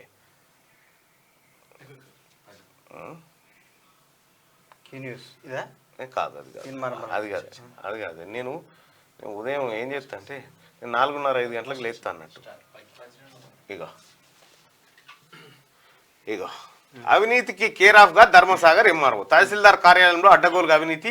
ఉనిక్చర్లో భూ వివాదంలో 25 లక్షల వసూలు. ఆర్ఐ తన సిబ్బందికి 5 లక్షలు. ఓ రిటైర్డ్ డిఎస్పీ వద్ద 8 లక్షల లంచం. శనార్థి తెలంగాణ పత్రిక గతంలోనే ఈ అధికారి అత్యంత అవినీతి పర్రాలని చెప్పి ఆమె ఎమ్మెల్సీ పల్లా రాజేశ్వర రెడ్డికి సమీప బంధువు. ఇక సంపాదించకపోతే ఏం చేస్తారు? ఆమె అప్పటి నుంచి ఆమెని నిఘా పెడుతూనే ఉన్నాం. నిన్న దొరికింది. చాలా పెద్ద పెద్ద చేపలు, పెద్ద చేపలు అంటే పెద్ద చేపలు వస్తే చేపలు చాలా ఉన్నాయి. వీళ్ళ పని ఇది మొత్తం, వీళ్ళ జీవితం అంతా. ఇగో 12 కోట్ల అన్న ఒక ఎంఆర్ఓ. 120 కోట్లు ఉంటుంది, 12 బయటకు వచ్చింది. ఏమో సున్నా మిస్ అయిందా? సున్నా మిస్ వస్తుంది, రేపు 2 రోజులు వస్తుంది. బాలకృష్ణన్ పట్టుకున్నప్పుడు కూడా 100 కోట్ల అవినీతి అన్నారు, అది 2000 కోట్లు. అరుణకు సాయి, జితేందర్ కు నాయ్. మహబూబ్ నగర్ టికెట్ మహిళా నేతకే ఖరారు. సిట్టింగ్ ఎంపీ సోయం బాబురావుకు చుక్కెదురు. ఆదిలాబాద్ టికెట్ గొడెం నగేష్ కు. రెండో జాబితాలో తెలంగాణ నుంచి 6 బీజేపీ అభ్యర్థులు ఖరారు. వీరిలో 4 ఇతర పార్టీల నుంచి వలస వచ్చిన వారే. మెదక్ నుంచి రఘునందన్ రావు, పెద్దపల్లి నుంచి గోమాస శ్రీనివాస్, నల్గొండ నుంచి సైదిరెడ్డి, మానుకోట నుంచి సీతారాం నాయక్. ఇప్పటిదాకా 15 స్థానాల ఖరారు. ఖమ్మం, వరంగల్ స్థానాలు పెండింగ్. మొత్తం 72 మంది అభ్యర్థులతో కమలం పార్టీ రెండో జాబితా అంటూ. మీరు ఉమ్మడి మహబూబ్నగర్ జిల్లాకు సంబంధించినటువంటి వ్యక్తులు. సో అక్కడ ఈ బీజేపీ రాజకీయం, ఇక్కడ వీళ్ళిద్దరు నేతలు మీరు దగ్గర ఉండి చూసినటువంటి వాళ్ళు. సో ఈ అరుణకు టికెట్ ఇవ్వడాన్ని ఎట్లా చూస్తారు? జితేందర్కు నాయట నేను ఎట్లా చెప్తా అన్న వాళ్ళ పార్టీలో వర్కించుకుంటే మనకెందుకు అంతేనా? మన చంద్ర గిట్ట ఇచ్చి గెలిపియాలి కానీ ఆ, వాళ్ళు ఇద్దరు నాకు బాగా ఆప్తులే. ఇద్దరు ఈ అరుణమ్మతో పనిచేసినాం కలిసి మన పార్టీలో ఉండేది మన దాకా అరుణక్కతో. జితేంద్ర అన్న కూడా బాగా తెలిసిన ఆయనే. వాళ్ళకి ఎవరికి ఇస్తే మనకెందుకు, ఎవరికి ఇచ్చినా ఒకటే, మనం గెలవటం మన లక్ష్యం. ఓడిపోవడానికి ఎవరైతే ఏందంటారా? అంతే కదా. ఇక అధినేత వద్ద car Ramesh Warangal to Hyderabad high drama బీజేపీలోకి వద్దని బుజ్జగించేందుకు వెళ్లిన ఎర్రబల్లి బీఆర్ఎస్ నేతలు కారులో హైదరాబాద్ తరలించే యత్నం అడ్డుకున్న అనుచరులు వాగ్వాదం ఇరు వర్గాల మధ్య తోపులాట ఉద్రిక్తత జనగాం వద్ద బీజేపీ నేతల అడ్డగింత ఉత్కంఠ మధ్య కేసీఆర్ ఇంటికి రమేష్ ఎంపీగా పోటీకి ఆరూరి విముఖత చేవేల నుంచి కాసాని, ఉమ్, వరంగల్ నుంచి కడియమా, కడియం కావ్య నిజామాబాద్ లో భాజిరెడ్డి గోవర్ధన్ జైరాబాద్ లో గాలి అనిల్ కుమార్ 4 సీట్లకు బీఆర్ఎస్ అభ్యర్థుల ఖరారంటూ చేవేళ్ల నుంచి ప్రస్తుతం ఎమ్మెల్యే ఆయన రంజిత్ రెడ్డి ఎందుకు నేను పోటీ చేయనంటే మళ్ళీ కొత్త ఆయనకు ఛాన్స్ ఇచ్చినట్టుంది కదా. బీసీ కోసం ఇద్దామని ఇచ్చారు. బీసీ కోసం మరి కదా. ఓడిపోయినప్పుడు బీసీ గమ్మతున్నాం అన్న. పేద మహిళలకు ఏటా ₹1,00,000 ప్రభుత్వ ఉద్యోగాల్లో 50% వాటా ఆశా అంగన్వాడీ వేతనాలు పెంపు మధ్యాహ్న భోజన సిబ్బందికి కూడా హక్కులపై మహిళల్లో చైతన్యానికి నోడల్ అధికారి నియామకం దేశవ్యాప్తంగా ప్రతి జిల్లాలో సావిత్రిబాయి పూలే హాస్టళ్లు 5 మహిళా న్యాయ గ్యారంటీలు మహారాష్ట్ర భారత్ న్యాయ జోడో యాత్రలో ప్రకటించిన రాహుల్ గాంధీ అంటూ ఒక వార్త. ఇక మల్కాజ్గిరి కాంగ్రెస్ అభ్యర్థిగా మర్రి జనార్దన్ రెడ్డి నాగర్ కర్నూలు బీఆర్ఎస్ మాజీ ఎమ్మెల్యేతో సంప్రదింపులు 1-2 రోజుల్లో ప్రకటన దీనిపైన మాట్లాడిగా వస్తున్నాడేమా మనకి తెలియకుండా కన్ఫర్మ్ కాకుండా ఎట్లా మాట్లాడతాం అన్న క్వశ్చన్ మార్క్ వాడితే అంతే కదా మాట్లాడతాం. జనార్దన్ రెడ్డి కాంగ్రెస్ అభ్యర్థిగానా ఏం చదువుతున్నావు అన్న? కాంగ్రెస్ పార్టీ అభ్యర్థి మర్రి జనార్దన్ నాగర్ కర్నూలు మాజీ ఎమ్మెల్యే బండ్ల గణేష్ తప్పే, నేనేం అనుకోనన్నా. సమస్య లేదు, నా కాంగ్రెస్ పార్టీ బాగుండాలి. మనకు వస్తుంది, ఒక రోజు వస్తుంది తప్పకుండా వస్తుంది, అందులో డౌటే లేదు. మళ్ళీ ఇంత ఆశావాద దృక్పథంతో ఉండడు కూడా అవసరం కాంగ్రెస్ పార్టీ. అది ఎక్కడ అన్యాయం చేయదు. ఉదాహరణ కూడా చెప్తా. బొత్స సత్యనారాయణ గారు పిసిసి ప్రెసిడెంట్, సోమయాజులు గారు అని ఒక ఆయన రాజశేఖర రెడ్డి గారి దగ్గర ఒక సలహాదారులు గారు ఉండేది. సోమయాజులు గారు అందరం కూర్చొని ఉంటే రాజ్యసభ సీట్లు రాస్తుంటేనే పక్కన కూర్చొని ఉన్నాం. ఎవరిని పెట్టాలి బీసీని చూడండి అన్నాడు. ఎవరెవరో 4-5-10 పేర్లు చెప్పారు. కాంగ్రెస్ పార్టీ గొప్పతనం చెప్తాను. అప్పుడు ఒక ఆయన మన చెప్తా మొత్తం వేరే ఆఖరి చెప్తాను మీరు. వేరే ఒక నల్గొండ ఆయన పేరు వచ్చింది. వాళ్ళు వస్తే వద్దు అన్నాడు. బొత్సన్న అరే మన భాస్కర్ పిలవండి అన్నాడు. గాంధీ భవన్లో పనిచేసేది భాస్కర్ అన్న. నిన్న రాయటానికి పిలుస్తాడు అనుకున్నా అన్న. ఏదన్నా ఢిల్లీ అని లెటర్ గిట్టర్ పంపించడానికి నేను రాపిస్తాడేమో అన్నా. మన భాస్కర్ రాసేపు రాయండి అన్నాడు. 5 నిమిషాలు నేను ప్రత్యక్ష సాక్షిని, నేను పక్కనే కూర్చొనున్నా. సాయంత్రం 8-9 గంటలకు డిస్కషన్ జరిగింది. రేపు పిలిపించారు, ఎల్లుండి నామినేషన్ ఇప్పించారు. అది కాంగ్రెస్ పార్టీ. మనం అదే అట్లా వస్తుంది అంటావు. డెఫినెట్ గా వస్తుందని మన ఊరు. ఇంకుడు గుంతలపై నిర్లక్ష్యం వద్దు, సరిగా స్పందించకుంటే బెంగళూరు పరిస్థితి వస్తుంది. వేసవిలో తాగునీటి కష్టాలు రాకుండా చర్యలు తీసుకోండి. వాస్తవానికి రాష్ట్రంలో మొత్తం నీళ్ళన్ని కాంగ్రెస్ పార్టీ తాళం వేసుకుని పోయింది అన్నట్టుగా మాట్లాడుతూ ఉన్నారు టీఆర్ఎస్ పార్టీలు. కరువుకంతా కాంగ్రెసే కారణం, కాంగ్రెసే తెచ్చిందట కరువును. 90 రోజుల్లోనే 100 రోజుల్లోనే తెచ్చిందట. అంతకుముందు ఈమె నమస్తే తెలంగాణ పత్రిక ఉంటుంది. పత్రిక పత్రం అది. అయ్యో పొరపాటు పడ్డారు. పొరపాటు పత్రిక అనకు దాన్ని ఎందుకంటే ఇంకొకసారి దయచేసి నమస్తే తెలంగాణ అని పత్రిక అనొద్దు. ఎందుకంటే పత్రిక అంటే ప్రజలకి మంచి చెడులన్నీ న్యాయంగా చెప్పేది, ప్రమాదాన్ని ప్రమాదంగా మంచిని మంచిగా చెప్పేదాన్ని పత్రిక అంటారు. మొత్తం ప్రమాదం, ఇది ప్రమాదం కాదు, వాడికి బలిచి ఇట్లా గుర్తిండు, అది ఎట్లా పత్రిక అవుతుందండి? అది కరపత్రం. నమస్తే తెలంగాణ కరపత్రం స్టార్ట్ చేయండి. మీరు ఏ పత్రికలు చదువుతుంటారు డైలీ? ఇక మళ్ళీ నేను క్యాష్ ఫీలింగ్ నేనేమన్నా ఏ పత్రిక చదువుతాను? నేను జ్యోతి, ఈనాడు చదువుతా అంతే. 2 డీసీ చదువుతా అంతే. మరి అంటే మాకు అలవాటు అండి. మరి దాన్ని ఏం చేయమంటారు? సినిమా పేజ్ కానీ స్టార్ట్ చేస్తావా front page? First front page చూస్తా, తర్వాత కోడిగుడ్డు రేట్ చూస్తా. కోడిగుడ్డు రేట్ తర్వాత సినిమాకి వస్తా. కోడిగుడ్డు రేటు అంటే మరి మార్కెట్ ఏంది, కలకత్తా ఎట్టుంది అట్టు చూసుకోవాలి కదా. ఎక్కడికి ఎక్స్పోర్ట్ చేస్తారన్న? మాకు ఇక్కడ ఇప్పుడు హైదరాబాద్ గుడ్లు బాగా సేల్ అవుతున్నాయి అన్న. 1 కోటి గుడ్లు పోతున్నాయి. కోటి మరి ఏమనుకున్నా నా గుడ్డు ఆ, ఇవాళ నేను కూడా ఉదయం మీ దగ్గరికి వస్తే కూడా కంపల్సరీగా 2 గుడ్లు తింటా. మరి సాయంత్రం నాకు నా ఆకలి కాదు. ఒక లేట్ అయినా, బ్రేక్ఫాస్ట్ లేట్ అయినా, లంచ్ లేట్ అయినా ప్రమోట్ చేసుకుంటున్నావు బ్రా. ప్రమోట్ కాదన్నా. మీరు గుడ్డు తిని చూడండి, మీరు ఇంకెంత ఉత్సాహంగా పనిచేస్తారు చూడండి. రోజు 2 గుడ్లు తినండి. తినండి మీరు ఉడకబెట్టిన రోజు 2 గుడ్లు తినండి. 1 మంత్ తర్వాత అందులో ఏ గుడ్ అయినా సరేనా, మీ గుడ్ అయినా? మా గుడ్డు కాదన్న, కోడి గుడ్డు ఏదైనా ఏ కోడి పెట్టిన గుడ్డు అయినా సరే అది. కోడిగుడ్డు ఆరోగ్యానికి గుడ్డు. రాష్ట్ర పోలీసుల చేతికి గరుడాస్త్రం. మైనాబాద్ లో డేగలకు ప్రత్యేక శిక్షణ. అడవుల్లో మావోయిస్టుల గుర్తింపులో వినియోగం. అనధికారిక డ్రోన్లపైన నిఘాకు ఛాన్సు. ఆ డ్రోన్లను మోసుకొచ్చేలా డేగలకు తర్పీదు. త్వరలో ఐఎస్డబ్ల్యూలో విధుల్లోకి 3 డేగలు వస్తా ఉన్నాయట. డేగలకు శిక్షణ, అరే ఇది విచిత్రంగా ఉంది. మరి అంతే కదా. సచివాలయ నిర్మాణంలో ఐటీ పేరిట లూటి. 6 నెలల్లోనే అడ్డగోలుగా ధరల పెంపు. 180 కోట్ల నుంచి 361 కోట్లకు చేరిక. గ్లోబల్ టెండర్లు పిలవకుండానే నామినేషన్ పై ఐటీ పనుల అప్పగింత. టీఎస్టీఎస్ అభ్యంతరం తెలిపిన బేఖాతారు. ఇష్టారీతర భారీ ధరలకు పరికరాల కొనుగోలు. గతంలోనే 180 కోట్ల బిల్లు చెల్లింపు. ఇంకా పెండింగ్ లో ఉన్న 181 కోట్ల బిల్లు. భవన నిర్మాణ అంచనా వ్యయంపై ఆరోపణలు. విజిలెన్స్ విచారణకు ఆదేశించిన ప్రభుత్వం. అన్న ఈ కేసీఆర్ కలల సౌదం అని కట్టుకున్నాడు. ఇది రేవంత్ అన్న కోసం కట్టించినట్టుగా, మరి వాస్తవం ఇంట్లోకి తోలిచ్చినట్టుగా పూజలు అనే దగ్గర నుండి చేసి అన్నకి ఇచ్చాడు. అన్న ఈ సచివాలయం కింద నేలమాలిగలు ఉండే అప్పుడు వెనకట నిజాంలు ఉన్నప్పుడు మింట్ కాంపౌండ్ కూడా అనే ఉంది కదా. ఆడ లోపట ఆయన సంపద అంతా లోపటనే ఉండే, అందుకే ఎవరు రానియకుండా మొత్తం గులి చేసిండారు అంటారు అన్న. ఏం ఉండవు పాటలేదు, ఏం మాటలేదు. అరే ఉందన్నా, ఏం ఉండవు. అరే ఆయన ఖజానా బిల్డింగ్ అని ఉండే నిజాంది. నీ కింద కింద ఎందుకన్నది కింద గ్రౌండ్ ఉండే తెలుసా? నాకు తెలియదన్నా. ఎట్లా అన్నా నాకు నిజంగా ఎప్పుడన్నా లంకె బిందెలు కానీ ఇట్లాంటివి చూసినారా అన్న? చూడలేదన్న, చూడలేదు. ఇంటే కూడా నవ్వుకుంటాను నేను. లంకె బిందెలు ఎందుకు వస్తే అర్పించిన కొడుకు అనుకుంటా. ఉంటాయన్నా, నాకు తెలిసి నాలెడ్జ్ ఉండాలి. అమెరికా అధ్యక్ష బరిలో లంకె బిందెలు అంటే ఎవడు పెడతాడు? మనమే పెట్టేది. అప్పుడు వెనకటి దొంగలు దోసుకుపోతారు. అట్లా అయ్యా కరెక్ట్ కరెక్ట్ గుంతదోడు పెట్టేది అదన్నట్టు. వడ్డీ రాకుండా అసలన్న కళ్ళ ముగట్టు ఉంటది. అమెరికా అధ్యక్ష బరిలో మళ్ళీ బైడెన్ ట్రంప్. ఇరువురి అభ్యర్థిత్వాల ఖరారు. అధ్యక్ష ఎన్నికల్లో రెండోసారి రీమ్యాచ్ జరగబోతుందట ఇద్దరి మధ్యలోనే. ఇక 22,217 5 జారీ చేసిన ఎలక్టోరల్ బాండ్లు. వాటిలో 22,030 బాండ్లను వివిధ రాజకీయ పార్టీలు నగదు రూపంలోకి మార్చుకున్నాయి. మిగతా సొమ్ము పీఎం సహాయ నిధికి జమ. సుప్రీంకోర్టుకి ఇచ్చిన అఫిడవిట్లో ఎస్బీఐ. సో ఇట్లా ఈ ఎలక్టోరల్ బాండ్ల ద్వారా కేసీఆర్ పార్టీ కూడా 1000 కోట్ల దాకా సమకూరు. అవి మొత్తం పోవాలనికి అవన్నీ ఆ ఎలక్ట్రికల్ బాండ్లు అన్ని వెనక్కి వచ్చి జనానికి ఇచ్చేయాలన్న, ప్రజలకు. ఈ బాండ్లు తీసుకొచ్చుడు ఏందో నాకు అర్థం కాదు. ఈ నరేంద్ర మోడీ గారు తెచ్చారు. అంతే చెప్పే కదా. కోర్టుకైతే వెంటనే చెప్పలేం. కేంద్రం అడిగితే ఆగమేఘాల మీద ఇచ్చేస్తాం. ఎన్నికల బాండ్ల వివరాలపై ఎస్బీఐ ధోరణి ఇదే. గతంలో కేంద్ర ప్రభుత్వం అడిగిన 48 గంటల్లో సమర్పణ, ఆధారాలతో సహా రిపోర్టర్స్ కలెక్టివ్ సంచలన వ్యాఖ్యలు చేసిందట. కోర్టుకైతే వెంటనే చెప్పలేదట బ్యాంకు. అదే రాజకీయ పార్టీ అడిగితే వెంటనే ఇచ్చేస్తారట కేంద్ర ప్రభుత్వం. డిపాజిట్ చేస్తారు కదా పైసలు. ఎస్బీఐలో స్పెషల్ రూమ్, జిల్లాల్లో వార్ రూమ్స్ అట. ఐఎస్బీలో ప్రణీత్ రావు ఫోన్ ట్యాపింగ్ తీరిది. నేరాలను అంగీకరించాడంటూ డీసీపీ ప్రెస్ నోట్ విడుదల. బీఆర్ఎస్ నేతల చుట్టూ బిగిస్తున్న ఉచ్చు. మరో 4 అధికారుల అరెస్టుకు ఛాన్సు.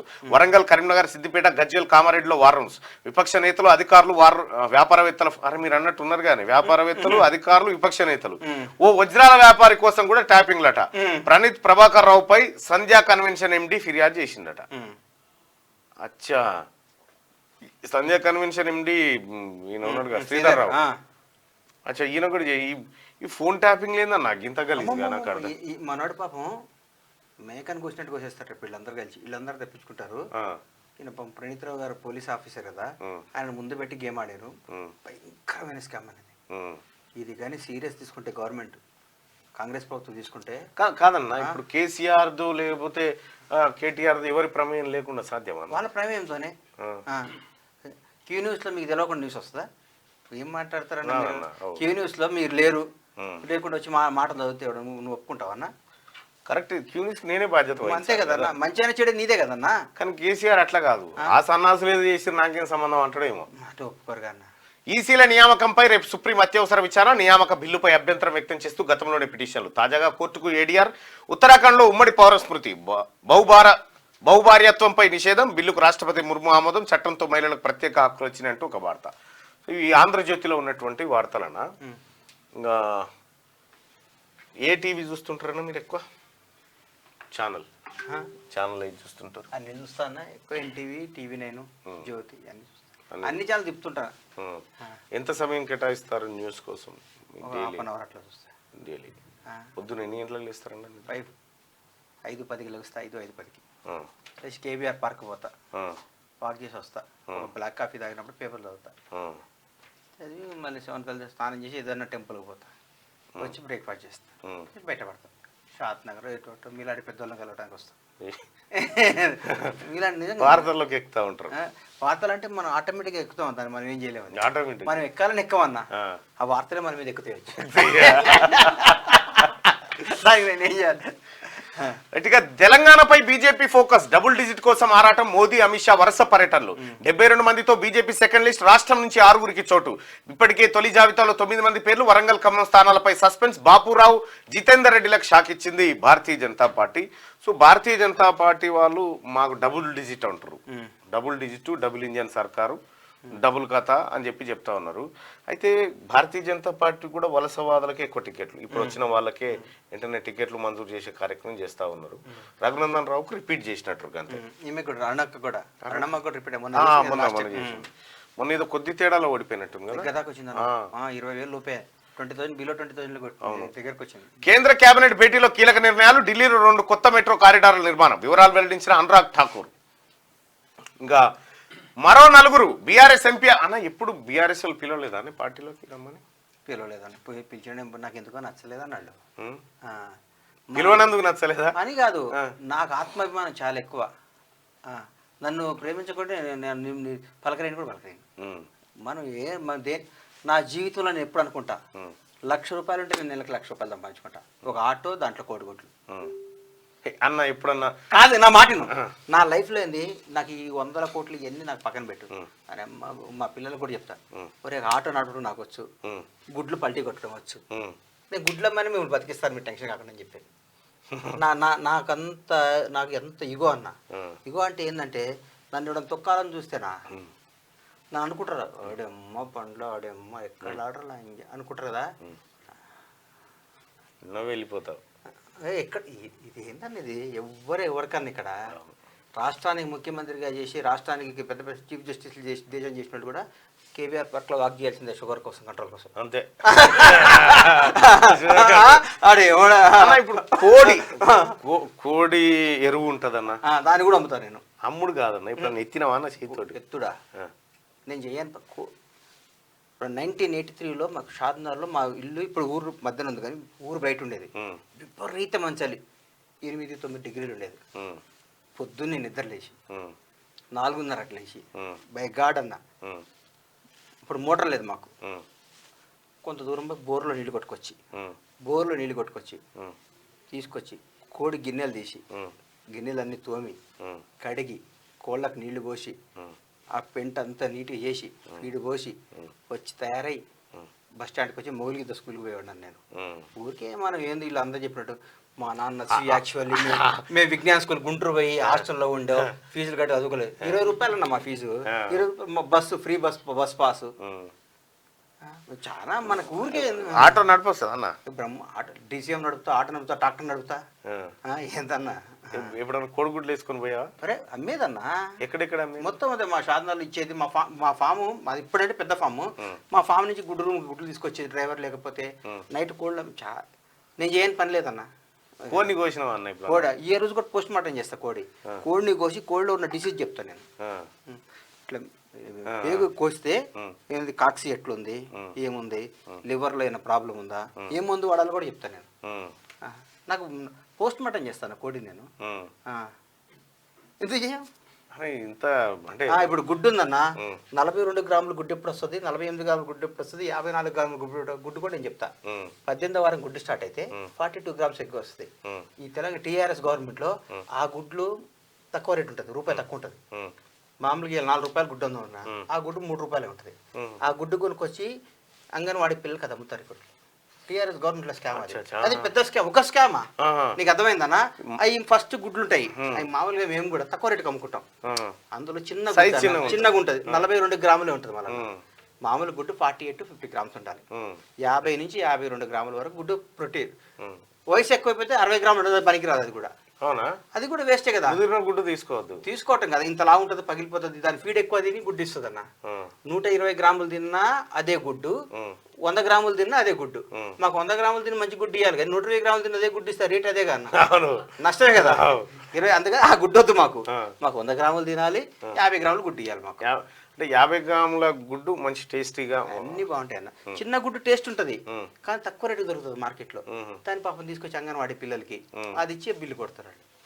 మళ్ళీ సేమ్ రేట్ తో కొడతారు. అదే 5 రూపాయలు గుడ్డు ఆ రేటు కొడతారు వాళ్ళు. 3 కొనుక్కోపోతారు. 3 కొనుక్కోపోతాం. మాకు తప్పదు, మా చిన్న గుడ్డు కొనరు కదా, తక్కువ అమ్ముతాం. ఒక స్కామ్ కాదు, మొక్కజొన్నలు ఉన్నాయి. అప్పుడున్న మంత్రులకు, అప్పుడున్న పెద్ద పెద్ద నాయకులందరికీ రాసుకుంటారు గవర్నమెంట్ లో. ఫామ్ కార్డ్కి ఎవరైనా గెస్ట్లు వస్తే 4 గుడ్లు ఉడకబెట్టిస్తారన్నా మీరు ఎట్లా?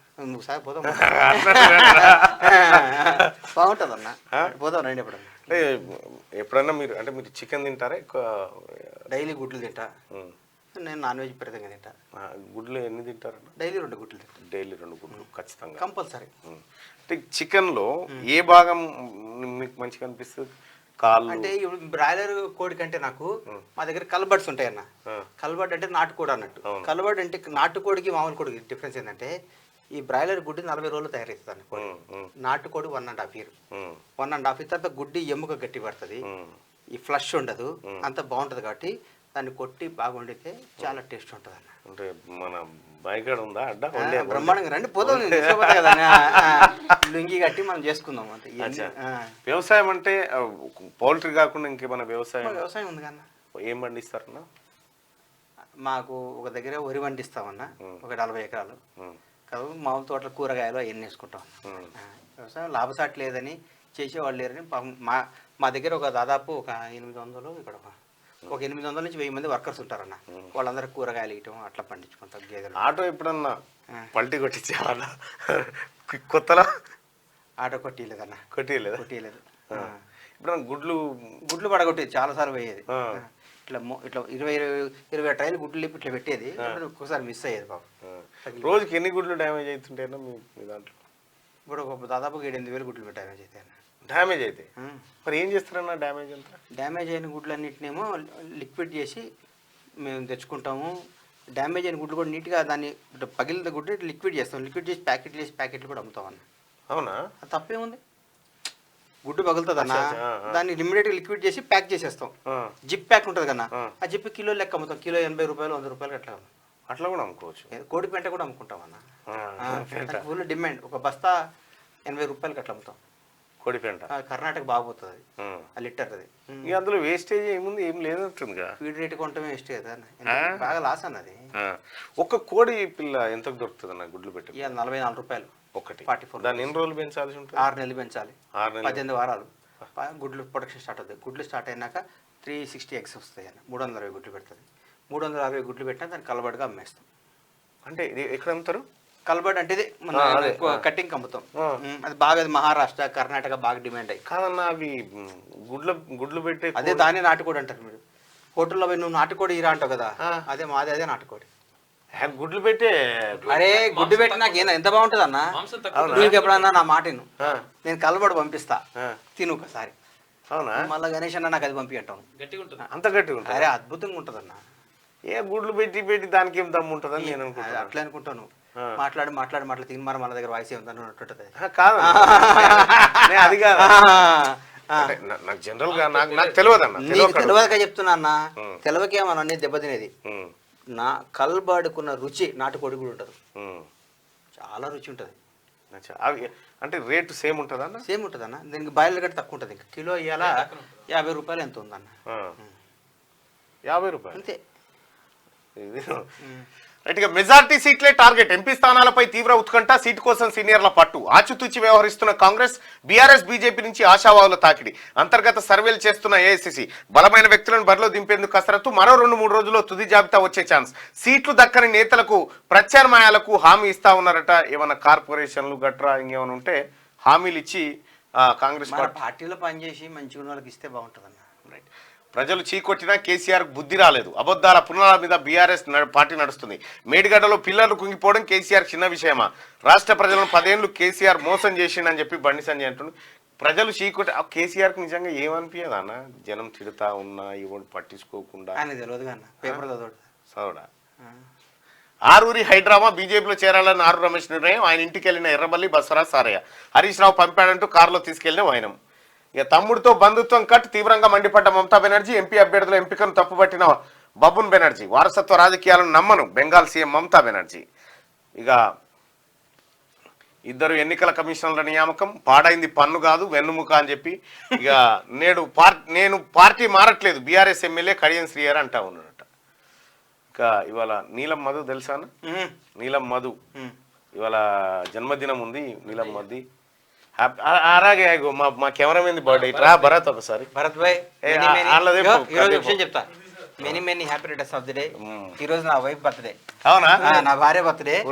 పొద్దునే మళ్ళా నాకు మాట ఇచ్చిన శుభాకాంక్షలు, జన్మదిన శుభాకాంక్షలు వదినమ్మ మీకు. అలాగే ఈ రోజు పుట్టినరోజు జరుపుకుంటున్న వాళ్ళందరికి కూడా ఇలా మా భరత్.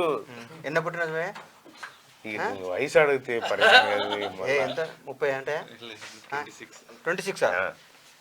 Happy birthday brother. 26 సంవత్సరాలు ఉన్నావు తమ్మి. 26 సంవత్సరాలు ఎక్కుంటాయి. నొక్కినావు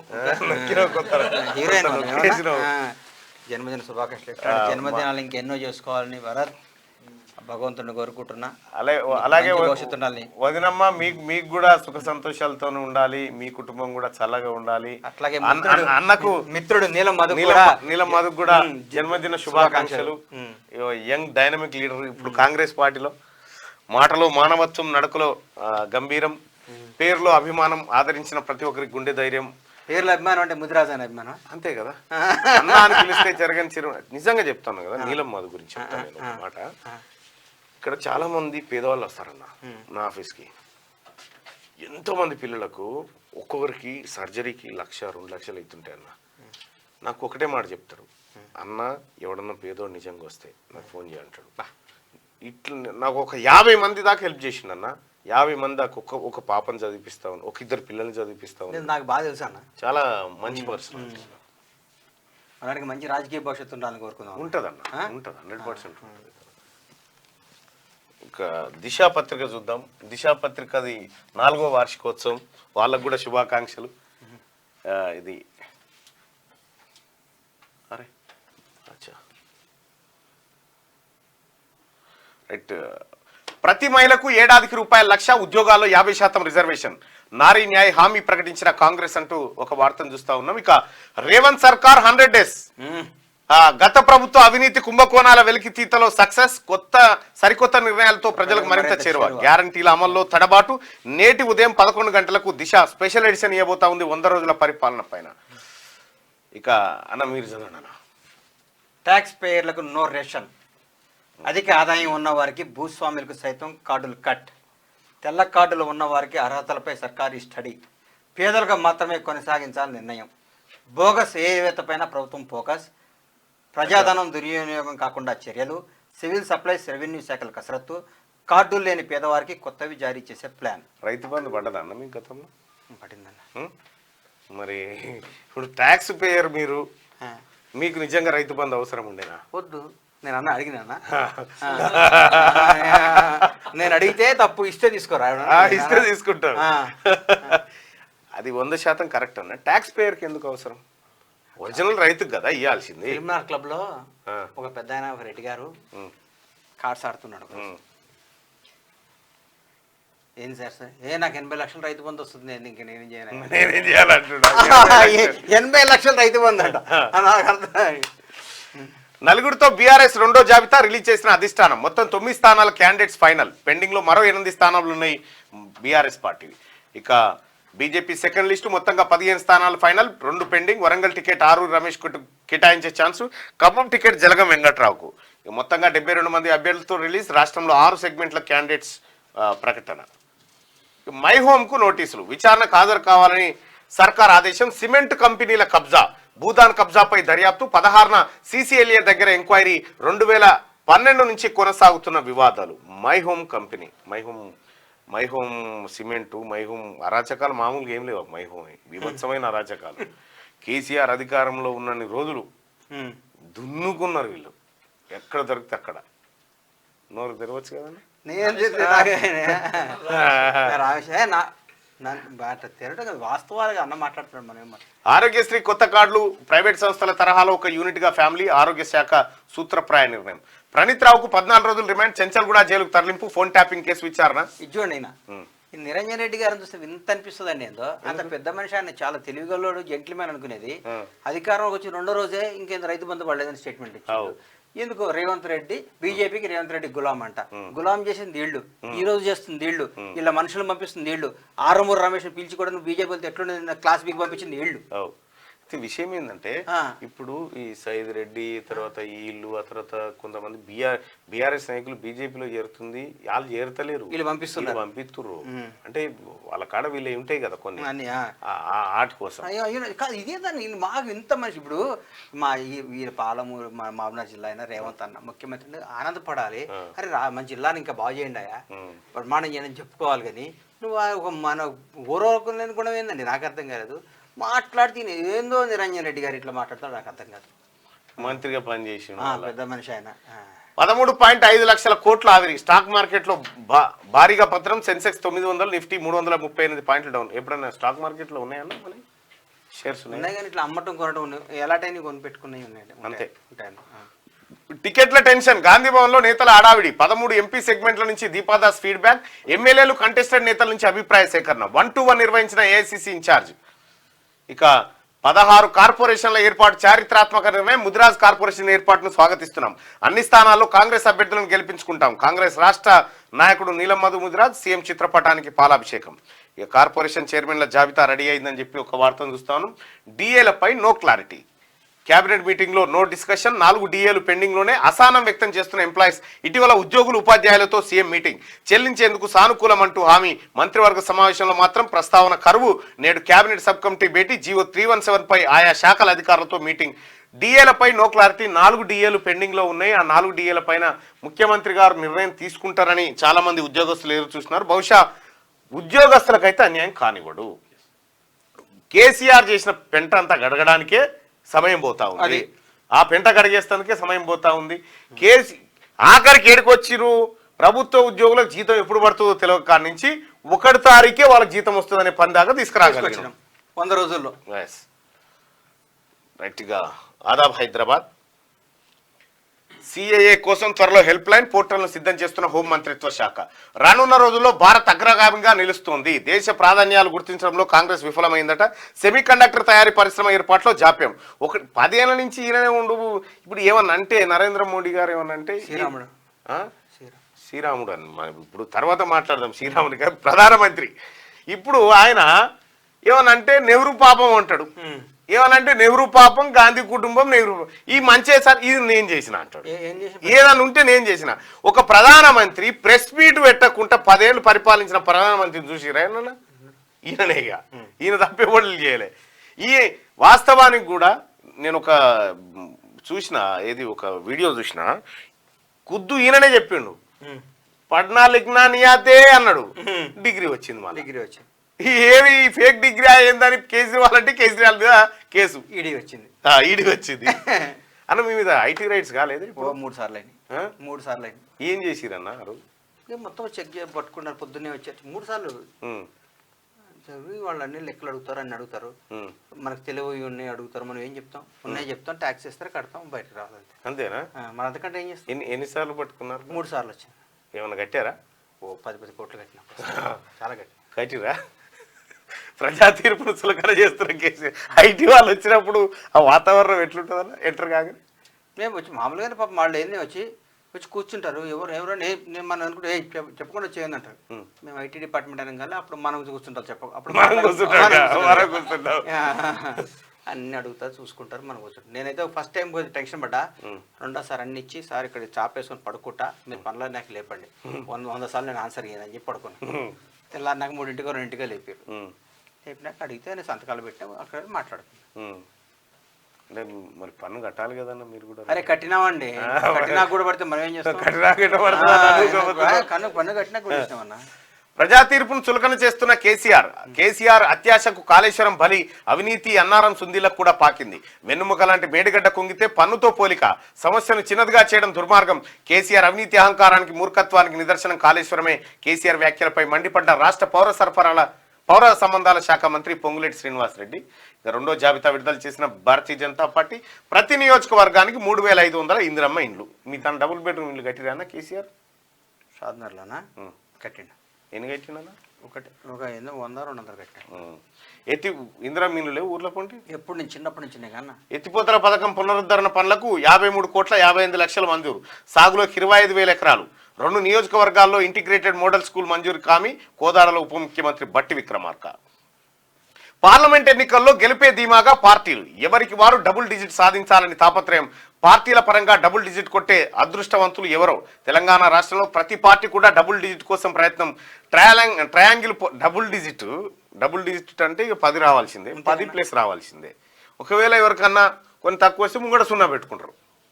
0, 6, 0 డబుల్ మనకు అవసరం లేదు అన్న. లేదు, మనకు వచ్చేస్తుంది. అబద్ధాలు అభూత కల్పనలతో మభ్యపెట్టే యత్నం. సమాజం చీత్కరించిన కేసీఆర్ కు బుద్ధి రాలేదని చెప్పి ఉన్నారు. ఏందన్నా చావుకుపోయినప్పుడు కూర్చున్నట్టు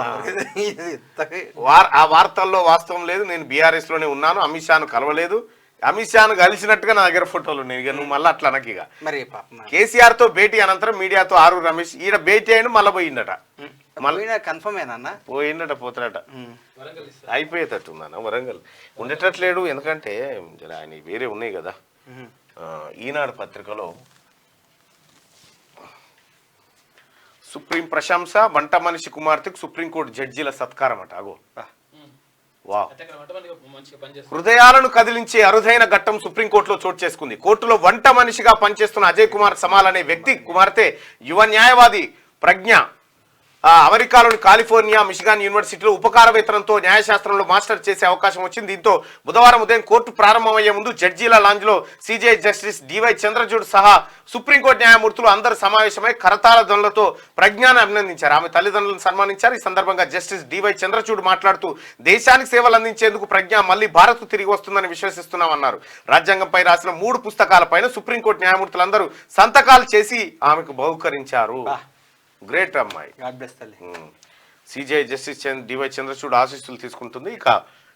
ఇగో అన్న చిట్టి ఏఐ సాఫ్ట్వేర్ ఇంజనీర్ అమెరికా సంస్థ.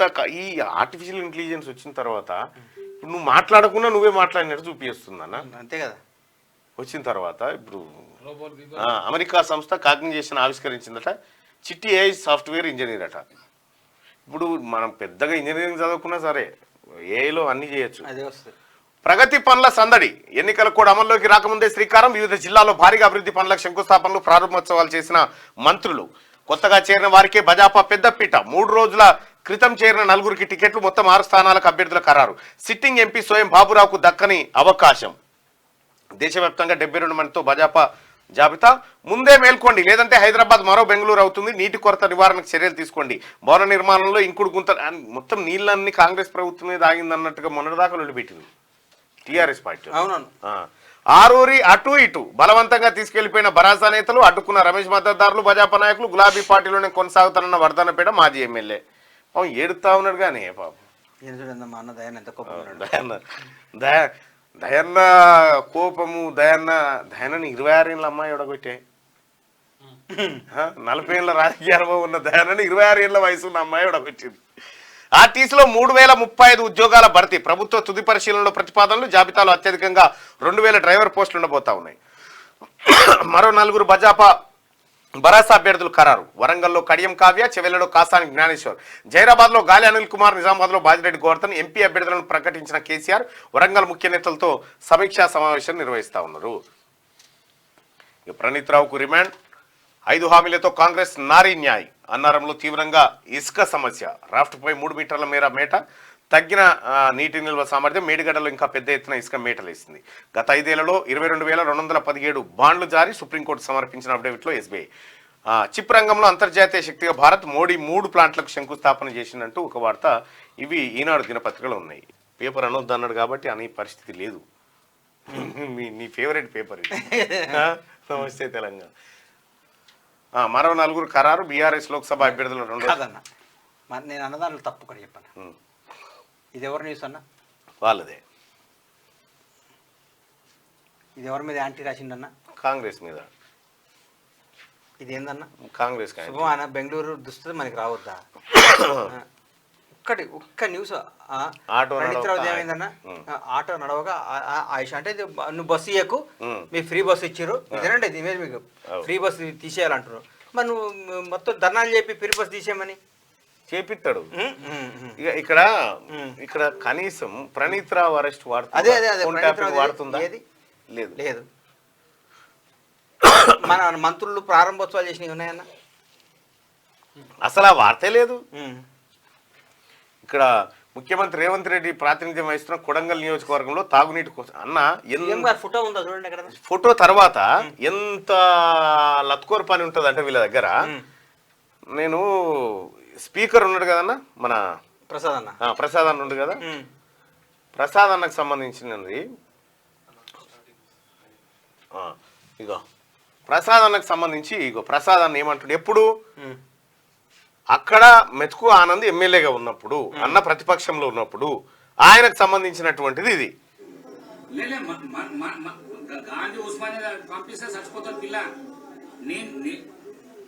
ఒక పాపకు ఏదో ఆరోగ్యం బాగాలేకపోతే ఉన్నత సౌకర్యాలు ఉన్న హాస్పిటల్కి తరలించమని ఆ రోజు ఫోన్ చేస్తే ఈ వీడియోని ఇప్పుడు పెట్టి ఇప్పుడు గాంధీ హాస్పిటల్ పైన ఉస్మానియా పైన నమ్మకమే లేదు అనేటువంటి యాంగిల్లో ఆయన మీద విమర్శిస్తా ఉన్నారు. కాకపోతే రేవంత్ అన్నయ్య వస్తాయి ప్రభుత్వం తప్పు చేస్తుందని మన పీసీసీ అయ్యేస్తారు నీ ఎత్తారు నా ఎత్తారు అందరు ఎత్తారు అన్నట్టు. అయితే ప్రసాద్ అన్న మాట్లాడినటువంటి ఇది ఏదైతే ఉందో ఇది గతంలో కేసీఆర్ ప్రభుత్వ హయాంలో అసలు కేసీఆరే నమ్మకపోయేది కదా.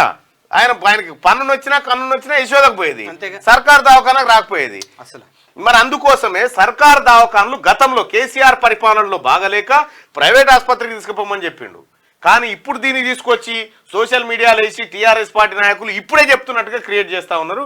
ఇప్పుడు అన్న ఏషం మారిపోయింది, సూట్ వచ్చింది, మీకు తెలుస్తలేదు. సూట్లో ఉంటే లెక్క, ఇప్పుడు సూట్లో ఉంటేనే లెక్క, ఇవన్నీ పాతాయి. గట్లా చేస్తారన్నా వీళ్ళు. ఇక్కడ మిత్రుడు 78,000 పుస్తకాలు చదివిన మీకు చాలా మందికి తెలియదు. 78,000 పుస్తకాలు చదివిన మీకు చాలా మందికి తెలియదు. రెండో కేంద్ర మంత్రి కావాలన్నా తెలంగాణ పుస్తకాలు 80,000 పుస్తకాలలో ఇవే ఉంటాయి. పోతాను పీకినట్టు పడగొట్టినట్టు చాలా మంది దుర్మార్గులు, దరిద్రులు, బుట్టచోరుగాళ్ళు, పనికి మాలిన సిగ్గుందా మీకు? ఇజ్జతమానం ఉందా? 4 ఏళ్ళు మోడీ తంకనాట్టు ఈ శిలరగాళ్ళు, ఈ కిరికిరిగాళ్ళు, కిరాయగాళ్ళు నీ మెడ 4 ముక్కలు చేస్తాను. కలిసిందా అన్న ఎప్పుడన్నా ఆయన? ఎప్పుడు ఆయన ముఖ్యమంత్రి అయినా ఒక 1 వీక్ లోపు మా పౌల్ట్రీ రంగం నుంచి అందరూ ఈటెల రాజేంద్ర గారు, మా పౌల్ట్రీ ఫార్మ్ రాజేంద్ర అన్న తీసుకొని పోతే ఒక 15 మంది ఫార్మర్స్ కలిసిపోయినాం. అదే రోజు ఆయన సార్ని చూడటం నేను తర్వాత ఎప్పుడు అంటే ఇక అక్కడ ప్రసాద్ అన్న మాట్లాడిన తర్వాత అప్పుడున్నటువంటి మంత్రి సబితా ఇంద్రారెడ్డితో మాట్లాడి అమ్మాయిని అపోలో హాస్పిటల్కి పంపించి బతికిచ్చిండు. ఆయనని ఈ పాత వీడియో వేసి ఆయన ఏదో ఇప్పుడు ప్రభుత్వాన్ని విమర్శిస్తున్నట్టుగా, ప్రభుత్వ దవాఖానాలు బాగాలేవు అన్నట్టుగా ఏదో రకరకాల విషయాలు చెప్తా ఉన్నారు. వాళ్ళ నోటికి మొక్కాలన్నా దింపుడు గల ఆశయం ఉంటుంది కదా. మనం బాడీని తీసుకోకపోతే దారిలో ఆపి లే అంటాం కదా. చచ్చిపోయింది అని తెలుసు, ప్రాణం పోయింది తెలుసు, మహాప్రస్థానం తీసుకుపోతున్నా తెలుసు, కానీ లే ఒకసారి నారాయణ అంటాం కదా. అట్లాగా అది రైట్గా. ఇక్కడ కళానికి విలేకరుల కలంకం, వసూళ్లకు 4 బలి, 2.5 లక్షలు గుంజి మరో 20 లక్షల కోసం ఒత్తిడి, 3 కొడుకులకు గురేసి తండ్రి ఆత్మహత్య, 5 విలేకరులు హోంగార్డ్ దంపతులపై కేసు, 3 రిమాండ్కు తరలించిన మొకిలా పోలీసులు, పరారులో ఉన్న వారి కోసం ప్రత్యేక బృందాలు గాలింపు. ఇగో వడ్డే మహేష్ నమస్తే తెలంగాణ రిపోర్టర్ పైసలు వసూలకు పోయిన ఈనాడు ఆయన ఏబిఎన్ ఛానల్ వీళ్ళందరూ కూడా. ఇక్కడ వడ్డే మహేష్ నమస్తే తెలంగాణ పత్రిక ఆయన కూడా పైసల కొస్తులకు పోతే 4 చచ్చిపోయారు ఇంట్లో. ఇంకా నయం ఈయన నమస్తే తెలంగాణ అని వేసింది కానీ ఏదేమో అనుకున్నా నేను. రేపొద్దున తీసేసి చాలా రోజులు జాబ్లో తీసేస్తారు, వేస్తారు, తీసేస్తే జాబ్లో తీసేసిన ఆంధ్రజ్యోతిలో జాయిన్ అయ్యండి అని కూడా చెప్తారు. మొన్ననే మారిపోయింది, మేము తీసేసినాం ఎప్పుడు అని చెప్పి. సర్కార్ బడుల్లో కలెక్టర్ తనిఖీలు, వారానికి 2 స్కూళ్ల పర్యవేక్షణ ఆదేశించనున్న ప్రభుత్వం అంటూ. కేసీఆర్ ఉన్నప్పుడు సర్కార్ బడిని 8,000 స్కూళ్ళు మూసేసిండన్న. కేసీఆర్ ఉన్నప్పుడు 8,000 స్కూళ్ళు మూసి 1000 గురుకులాలు పెట్టినట్టు. ఆ గురుకులాలలో కూడా ఫంక్షనాల పొంటి ఈడబడితే ఆడబెట్టిరు. మొత్తం విద్యా వ్యవస్థ సర్వనాశనం అయిపోయింది కేసీఆర్ ఉండగా. వైద్యం సర్వనాశనం అయిపోయింది, మొత్తం తెలంగాణనే సత్యనాశనం అయిపోయింది అనుకోరాదు. ఇప్పుడు ప్రస్తుతం ఉన్న పరిస్థితుల్లో కాంగ్రెస్ పార్టీ ఇందిరమ్మ పాలన అంటున్నాం, మనం ప్రజాపాలన అంటా ఉన్నాం. మార్పు కనిపిస్తలేదన్న నీకు? కనిపిస్తుందన్న. ఉమ్. మనం ఇంకా బాగా చేయాలి కూడా. ఇంకా బాగా చేయాలి. ఎందుకంటే మనం ఇప్పుడు వీళ్ళ అవినీతి అంతా ఒక 6 నెలల్లో డెడ్ లైన్ పెట్టేయాలి, ఖతం చేసేయాలన్నీ. ఉమ్. మొత్తం ఈ స్కామ్ వీళ్ళు చేసిన వాళ్ళందరికీ వసూలు చేయాలి ఫస్ట్. మొత్తం వాళ్ళు చేసిన టెండర్లన్నీ రద్దు చేయాలి, వాళ్ళు ఇచ్చిన భూములను వెనక్కి తీసుకోవాలి, ఆ భూములన్నీ మళ్ళీ ఫ్రెష్గా వేయాలి, మన ప్రజాధనాన్ని మన సర్కారీ దాంట్లో డబ్బు తీసుకురావాలి, స్కీమ్లన్నీ అరేంజ్ చేయాలి. ఒక్క ఇచ్చిన హామీ తప్పొద్దు, మనం అన్ని స్కీములు అమలు చేసి తీరాలి, ప్రతి ఒక్కరికి న్యాయం. ఎందుకంటే రేపు ఎన్ని చేస్తేనే రేపు ఓడాడడానికి రైట్ ఉంటుంది. మనం మాట ఇవ్వద్దు, ఇస్తే మనం ఎన్ని బాధలు పడితే మనం మాట చేయాల్సిందే. అందుకని ఒకటే అన్న, వాళ్ళు 100,000 ఎకరాలు దోసుకున్నారు, లక్షల ఎకరాలు దోసుకున్నారు.